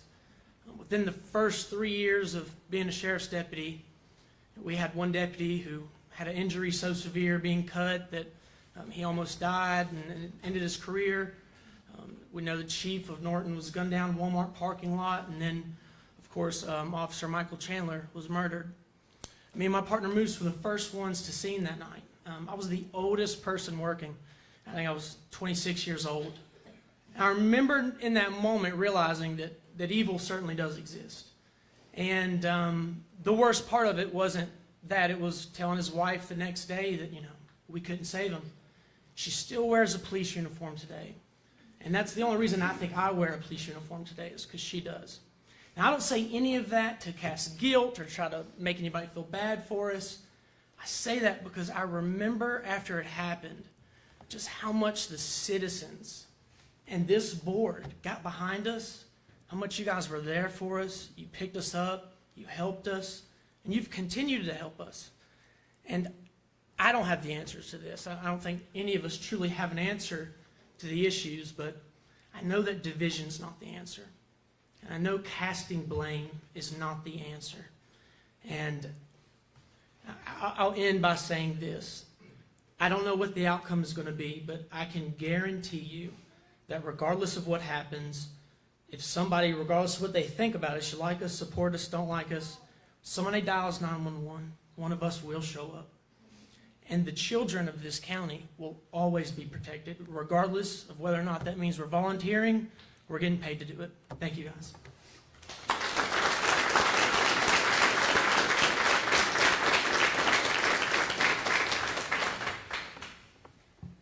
Good evening. My name is Morgan Hall. I'm from Wise. I've spent years working as an occupational therapy assistant, and I've dedicated my career to supporting some of the most vulnerable children in our region. And I understand the difficult budgetary decisions that are facing our county, and I appreciate the complexity of those challenges. My concern is for all students, obviously, but I ask you to please consider for a moment the perspective of the parents of special needs children on a worst-case scenario day. These are children who may not be able to may not be physically able to run to safety, or who may not be able to understand or follow directions in a crisis. In those critical moments, the presence of a school resource officer is not just beneficial, it can be life-saving. Removing an SRO from the school system risks the loss of precious time, seconds, minutes in emergencies where every second matters. I also ask you to consider other children also who have autism or ADHD who may be an elopement risk. Our Sheriff's Department participates with the Project Lifesaver program, which is very beneficial, and our schools are already operating with limited staff to safely manage elopements. If a child were to leave the building and enter the community, rapid response becomes very essential. These are families that rely on immediate action, seconds, not minutes, to ensure their child's safety. Additionally, I would like for you to think about the impact on our educators. Teachers, both general and special education, are already stretched thin, as I think that we all are aware of. Removing a school resource officer places an additional responsibility and risk on their shoulders, which may lead some to reconsider their positions, which has direct consequences for the stability and quality of the education in our schools. I am a mother whose children will one day attend schools in this county. I am a professional who has cared for and loved several of the children in this county. And I understand the implications of this decision, and I would like to respectfully ask that you make this decision with the stress on the safety of our children and the future of our community at the forefront. because protecting our students should remain a fundamental priority. Thank you.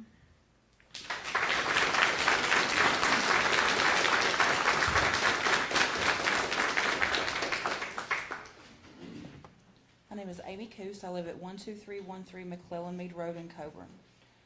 My son is a 7-year-old first grader at Coburn Primary School. He is autistic, he has ADHD, he has sensory processing disorder, and he is a Project Lifesaver participant through the Sheriff's Department because he is an elopement risk. SRO Freeman is one of the first faces that Raylan sees at the start of his school day.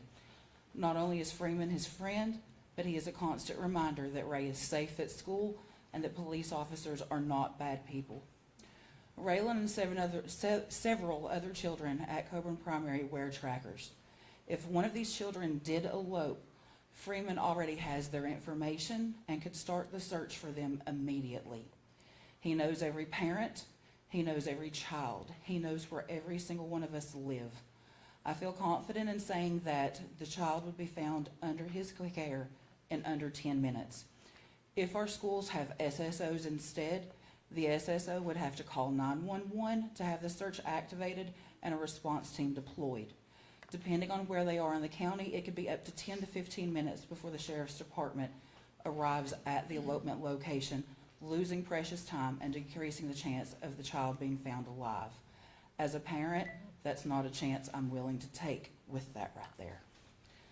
Cuts need to be made in this county to keep our children safe and not have to rely on grants alone.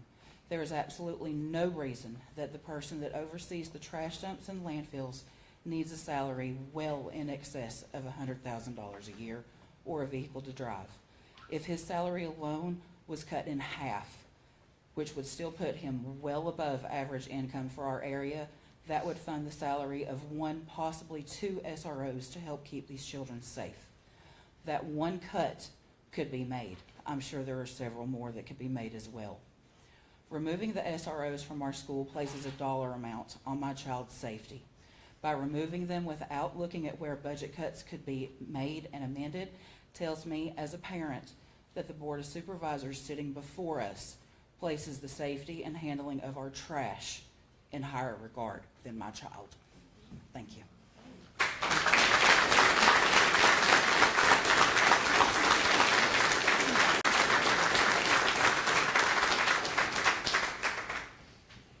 I'm Tony Mullins, 11617 Hanover in Coburn. I'm here tonight to tell you I've watched Officer Freeman she was talking about, Officer Hubbard. I mean, we live in a world now, guys, that they're trying to make us hate our police in every way they can. They want us divided. They want to, let's highlight what they're doing wrong. We all do wrong in every job. They make mistakes, we make mistakes. We can't just highlight their bad points. What people don't see, and I see it, because I got 2 kids in the schools, that these officers are teaching these kids that these cops are people, that they're loving people, not just authorities, okay? So not only are you taking, by cutting, not you necessarily, but in the whole, by cutting the resource officers out, you're not only taking the safety away, you're taking the training that we got to fight, that police ain't bad people. And we got to fight that every day. And I'm not a police officer, but I'm smart enough to see it. That's what they want to feed us. Okay, and that's why I come here today. But you know what I found really concerning? Really, really concerning is Miss Doris was up here telling y'all for the last 5 years it's going downhill. You know, you're over budgeting. Okay? And the chairman, the guy leading the pack, was asking about how much money we had to spend. Can we take out of this? Can we take out of that? Guys, y'all should know that like the back of y'all's hands. I mean, how long y'all been working on this budget this year? Y'all should know these numbers better than anybody. Y'all are smart men. I mean, if you got a lady telling you we only got this much money, and you're budgeting more than that much money, if it's a normal job, you'd all be fired. I'm sorry. I mean, you just would. And, you know, every one of y'all gets voted in, and I ain't saying nothing about it, but I'm just saying, y'all need to take this more serious. The fact that the chairman did not know the money that was on that paper and where it come from and what he can use, why he's working on a budget is very concerning to everybody in this room. Everybody in this room's jaw hit the ground when he asked that. Y'all need to take this just a little bit more serious. I'm sorry, you just do. And quit trying to lay all the budget cuts on the sheriff. I talked to him every day for a long time. Yeah, there's probably room to cut, but this whole resource officer don't all fall in his lap. It falls in everybody's lap. We need to keep our kids safe. Thank you.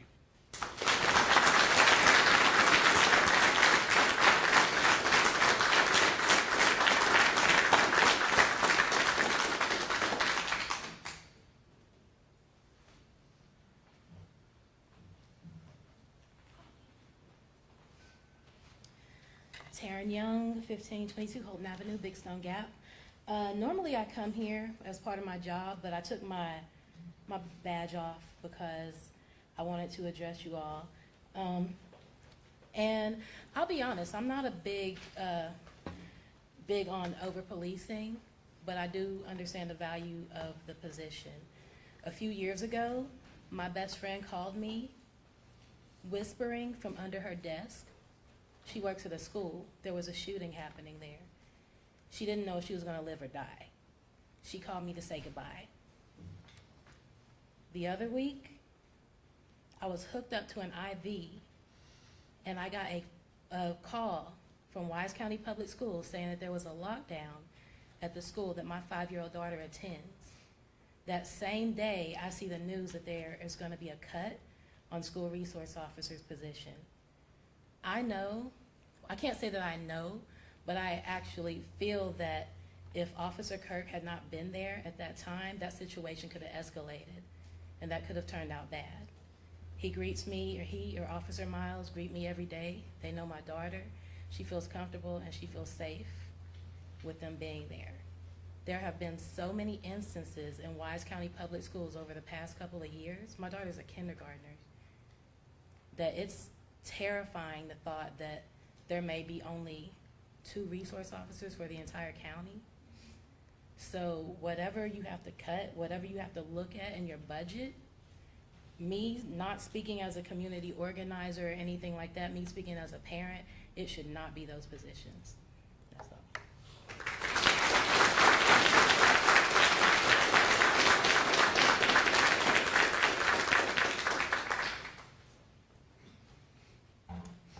My name is Lauren Albrecht, and I live at 205 East 3rd Street South, Big Stone. That was really powerful, Taryn, and many of the others that spoke, the woman before with her child. There's a lot of issues. You know, we all are here for different issues. I just want to bring attention back to the issue that Wally addressed in his presentation about water studies in this region. Just to make it clear about myself, I have a different perspective about this beautiful region down here. I lived in New York City for 30 years, admittedly, all up and down the East Coast. And I moved here to the Appalachian region 10 years ago, and I absolutely love the region, love the mountains. I've hiked thousands of miles. I love the people.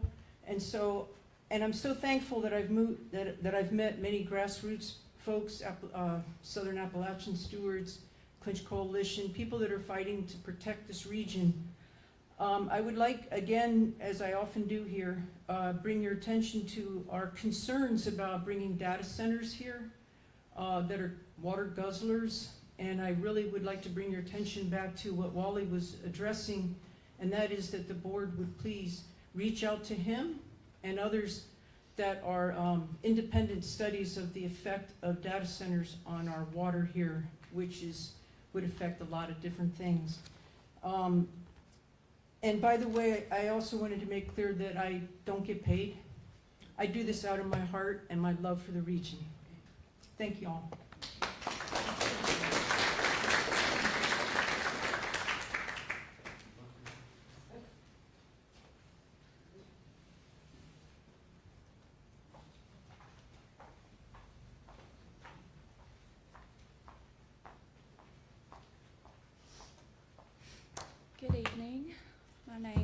Morgan Baker. My address is 1431 Valley View Drive, Big Stone Gap. I am the wife of Sergeant Baker at the Sheriff's Office and a mother of 3, 2 of which are currently students in the Wise County Public School System. Just to get straight to the point, I cannot begin to fathom how eliminating school resource officer positions from our county schools is even an option, or how you think this is a good idea. To say I'm disappointed is an understatement.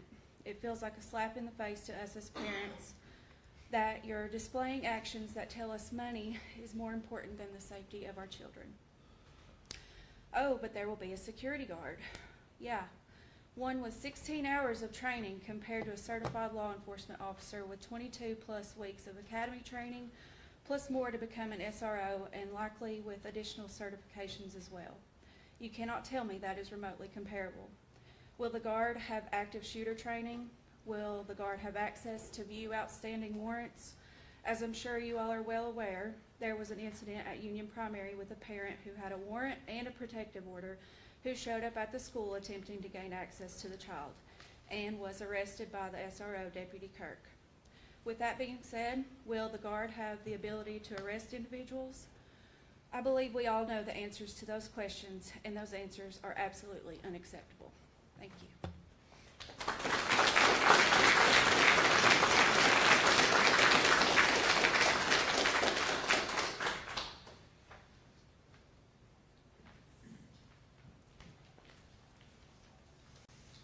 Samantha Hubbard, 6502 Union Hall Road in Norton. When I hear about these proposed cuts, I don't think about budgets first. I think about our children sitting in classrooms. I think about the reality that in today's world, school safety is not something we can take for granted. School resource officers are not optional. They are not a luxury.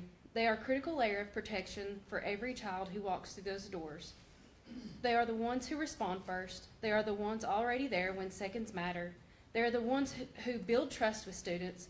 So when something feels wrong, kids can speak up to them. And without them, we're leaving a gap, and that's a dangerous gap. We all hope nothing ever happens, but hope is not a safety plan. You had the foresight to support these positions before, knowing how important they are, and now, when the responsibility shifts, we're asking you to stand by that same commitment. Because this decision is not just financial, it is about whether we are willing to do everything in our power to protect our children. Our deputies will come to show up. They always do. The question is, will we show up for them and for our kids? And just a thought that comes to my mind is Jesus' words, "But whoever causes one of these little ones to believe in me to stumble, it would be better for him to have heavy millstone hung around his neck and to be drowned in the depth of the sea." We need our children protected.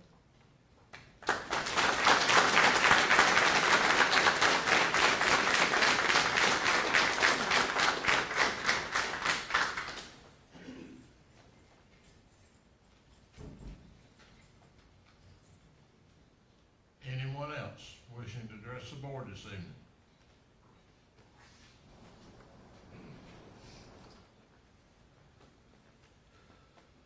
Mr. Chairman, board members, I'm Harry Kelly from St. Paul. I've heard a lot of testimony tonight from folks that's wanting to keep these resource officers. That's what I'm up here for tonight. I know tough times, but still, we need to keep these folks. We need to keep these officers in these schools. You got Big Stone, you got Wise, Coburn, St. Paul. I personally know the 2 officers in St. Paul, great guys, and that's what I'd like to let you all hear from me. Personally, I'd like to keep these officers here, whatever it takes. And if you have to, take my tax money to pay for them.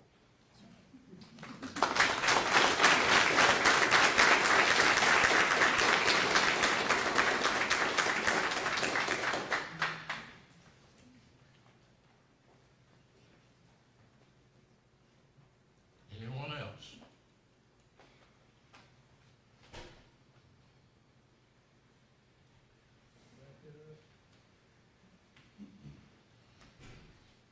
Hearing or seeing no one else, I'm going to close public expression.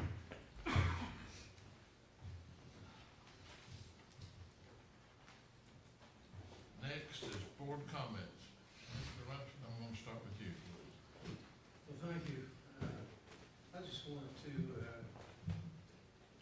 express my gratitude to each and every one of you for coming out tonight and sharing your thoughts with us.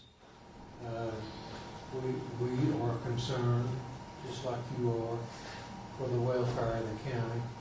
And as far as my part, you know, I'm going to continue to try to do the best I can for a good outcome for all of this. So thank you for coming out tonight.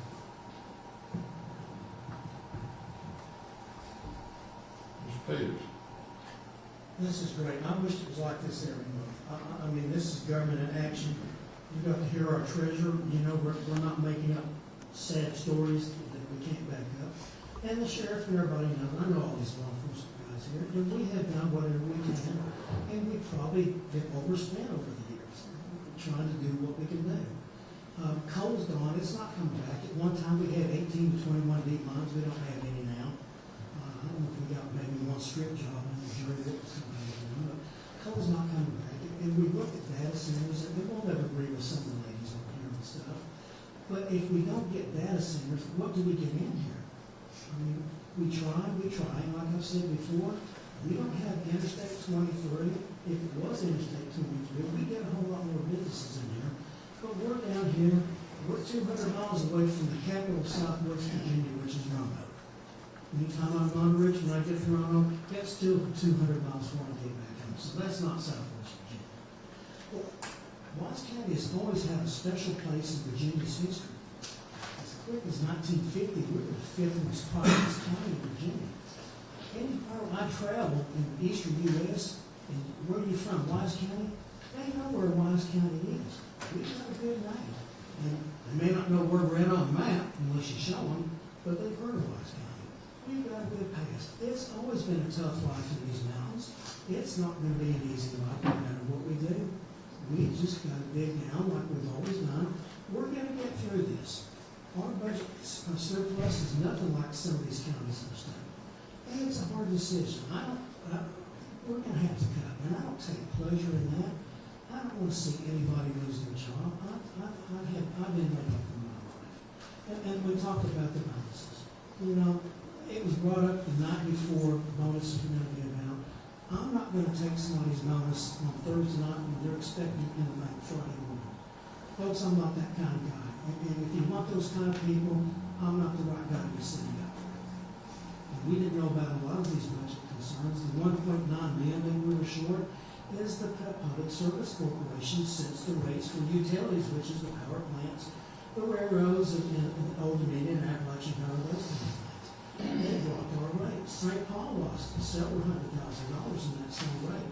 Hopefully, with everything going on, that comes back, but we won't know that until probably September or October. If I thought Wise County was done for, I'd get a U-Haul and head out of here tonight before it got completely dark.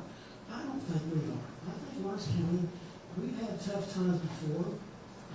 People thought when Westmoreland closed in '95, that was the end of Wise County. It wasn't. People came back on it and mined that land. We still have coal. The same deep mines, shaft mines that go in Buchanan County go all the way through here down to St. Charles. Will they ever be mined? No. Nobody can probably afford to put a shaft mine in now. They are so expensive. But the coal's still under here. So we've got to figure out some other ways to do it. If you've got ideas on what we want in here, you call me. I'll listen to anybody. I'll talk to you.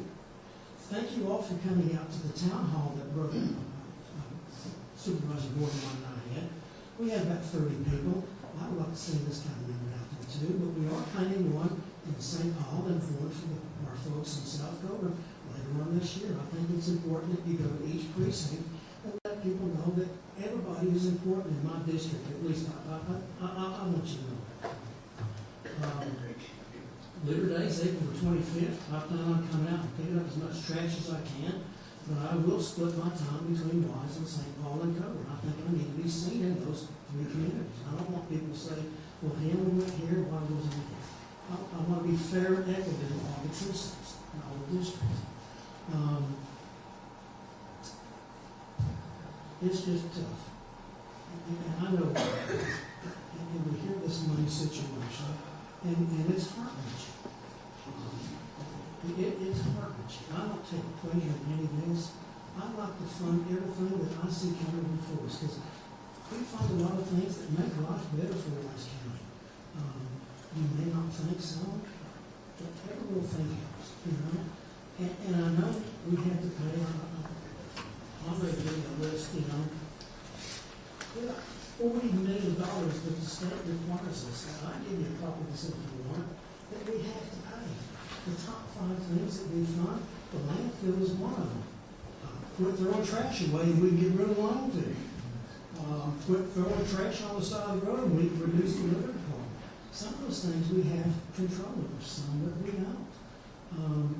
But I think this is not anything that we can't get past. I think we all can work together. But it's a tough little bump in the road. But we can get through it. Thank you, Mr. Chairman. Thank you all again for coming out here tonight. Mr. Carter. First of all, I want to thank everybody for coming and all the comments. And I'm for keeping SRO in all of our 13 buildings. Whatever it takes, we need an SRO. I see what they do every day. I have a daughter and grandchildren in J.W. Adams. I appreciate all the work that our SROs do, and I am for keeping you all there, whatever it takes. Thank you.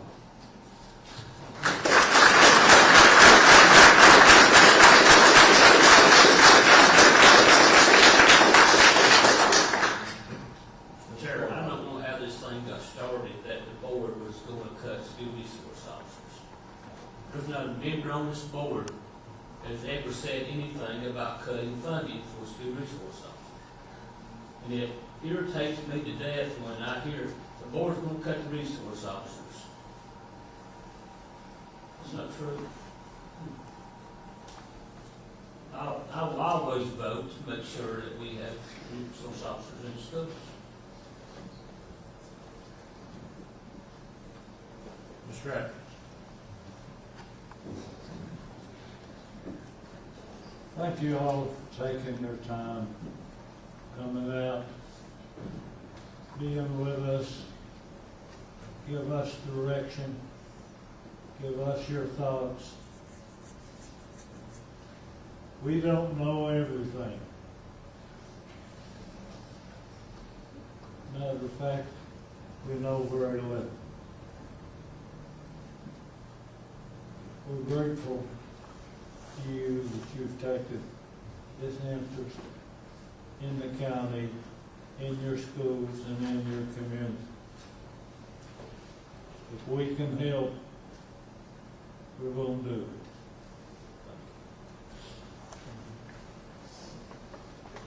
Mr. Bates. Well, I just appreciate I should appreciate the Sheriff's Department here in Wise County. It's one of the finest departments in the state. They do a lot of services. They do. I feel safe. That's why on our website we say we're the safest county, because we have a good safe. And I appreciate our EMTs and our emergency service group. All of them do a great job. They got fine equipment. I know a lot of those people, and they do a great job. They're well trained. And the dispatch people are great. Company calls in. I said, without them, I don't know what we do today. We've come a long ways in our county with our policemen and emergency services. I want to keep all that. I taught for years. When I was teaching, I didn't have resource officers till about the last 4 or 5 years of my teaching. I wished I had them when I did that, when I first started teaching. I said, I did a lot of chasing, a lot of driving, trying to catch kids. They climb out the windows, go out the front door, and yet you know, work, don't see them. Because that's why resource officers are usually right there with entrances and places where they can see them, and that helps a lot. But I feel safe. I said, you never know what day a mad parent's coming in or somebody. You never know that day somebody's going to come in there. And I always worried about it. I felt safe once we got resource officers. I thought that was the best thing we've ever done. And we've got to keep them. And it makes the schools a lot safer because it's a different world now. Different world. And you really got to watch the kids. And you know, and like they was talking about, I was thinking, I see these kids now, talking to the resource officers, they get being buddies with them, they love them. They understand, I mean, it's making a good relationship with our police. You know, most people try to treat them like they're something mean or bad, but, you know, there's like us, they're loving, they're people that's working for the department, and, I don't know, it just, you know, it hits me that I love kids, that's why I went to teach, I love kids, and I want to protect them, and protect their teachers and their offices that people go into, school offices, so, and I don't know where I might feel on where it got to, but I'm for it, and then what we gotta do, I wanna make sure we keep them there, because that makes schools a lot safer. I mean, we need them, and like I say, you never know the day somebody won't walk in there, but I've had mad parents, but you gotta know how, you gotta have somebody knows how to calm them down too. And they've been trained to, they know how to talk to people that are aggravating or mad. But I appreciate them all. And just thank y'all for coming out.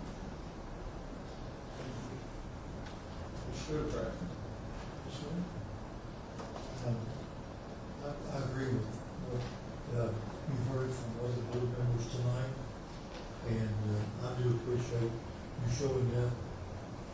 When there's something that's very special to you, you take a spot like this and an opportunity like this to let people know, let us know how critical things are. You folks who are talking about special needs, I know about that. I have a special needs son. He has gone through the Wise County school system and had a good fortune of going to Appalachia High School, where they had a trainable center. Did a great job.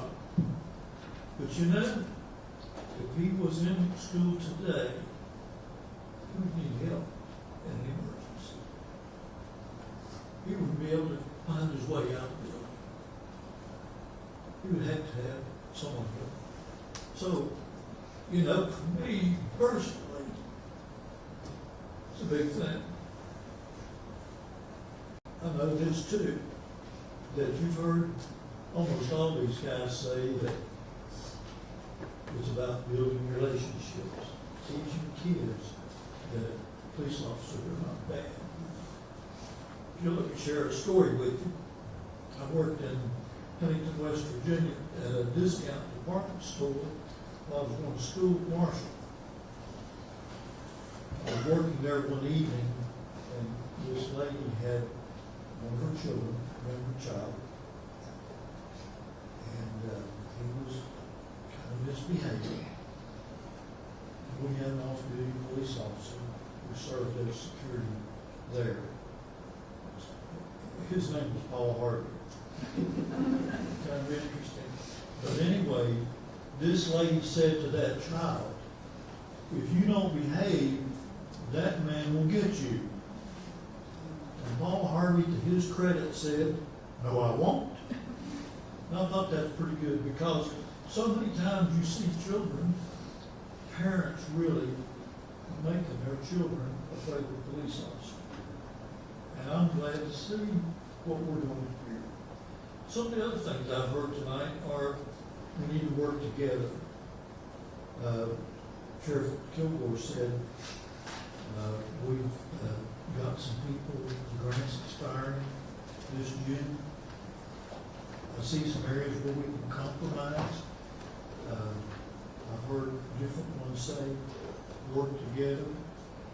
I heard Dolores Smith say that out of a $70 million budget, 70+ budget, that you all are talking about us have control over about $18 million of that. So we're looking to make cuts. I think you said we need $5 million plus. It's going to be tough to make $5 million cuts out of $18 million that we have credit for, the responsibility for. If you have thoughts or ideas about how we can do that, we would appreciate it. And I think all of us are accessible. If you want to talk to us one-on-one, call us, send us an email, text us. We'll be glad to sit down and talk with you. We want things better here in Wise County as well as you do. And we have great service providers. There's no doubt about it. We have a great school system. And we will continue that. Thank you again for coming out and expressing your thoughts and ideas. Thanks, sir. First of all, thank you all for being here. I appreciate it. It takes a lot for most of you to come out and speak publicly. That's not what you're used to doing every day. And I know it's hard. And to see you here and to hear you come up here to that mic and talk to us, it's meaningful. I listen to you.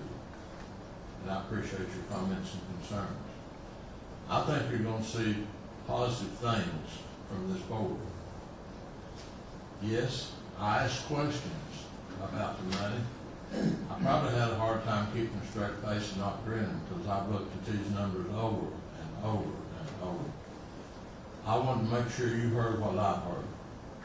That we only have $18 million out of a $6-7 million budget. We've got the sheriff department, one of the best in the state, that we have to support, and we will support the best we can. We may not be able to give him every penny, but I'm here to support him. He supported us. When my alarm goes off, he's there for me. I appreciate it. But you know, the sheriff is a big amount of money for this county. So is the school board. As I said, so also is social services. People that need help, assistance. We get federal money for that social services, for welfare. We get state money. But we have to come up with local money as well. Those are people that need help. So we've got to take that $18 million that Dolores is talking about, and we've got to distribute it the very best we can to help each and every one of you out there. I had a hard time voting for a 14-cent tax increase. That's what we have. That's the only revenue that we have to live with for the next year. You also heard Dolores say these numbers are changing almost daily. They're certainly changing weekly and monthly. That brings me to my thoughts, before I get to that comment, I want to say I support SROs. I think that SROs is what we need in our schools. Have we looked, have we talked to the school board about SSOs? Yes, we have. That is not my first preference. I think this police presence in our schools is what we need. If we can get additional assistance from the school with SSO money, maybe that's just an added icing on the cake. But to me, the bottom line is I want to see an SRO in every school in Wise County. Now, like I say, I guess, and I'm putting myself on the line here, but I'm going to tell you my honest opinion where I think we are. We know we've got to cut different departments. The sheriff is one of them. We've talked to him. One-on-one, we've talked to him. As a board, we've talked to him. Thank goodness he and his staff have applied for grants. Do I think we're going to get those grants? Yes, I do. So what do I think? I feel like that we are probably next month going to propose a budget. It may not be everything that each department wants, but I think that it will be a contingency budget. Because I think this board will continue to massage this budget to get the money in the right places to provide the services that you as the citizens, that our children need.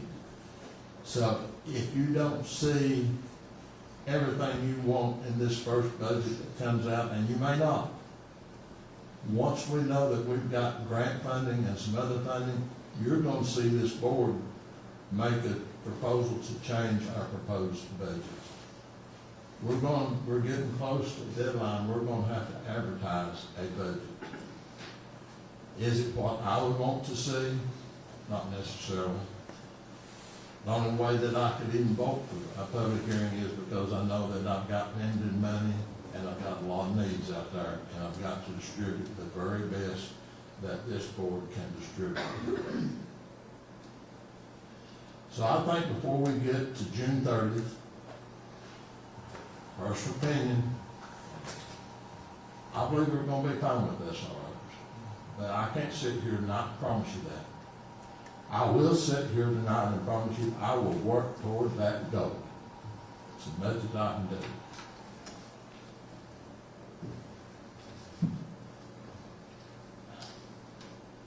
I believe I'll stop my comments in that and again say thank you. I appreciate you being here. When I hear stories like Mr. Supervisor, and I know he's saying very well, and I know I've heard somebody's not talking, you see those type of children, and we don't have the protection there in school to help them. Is that out the building in case of a fire and an emergency?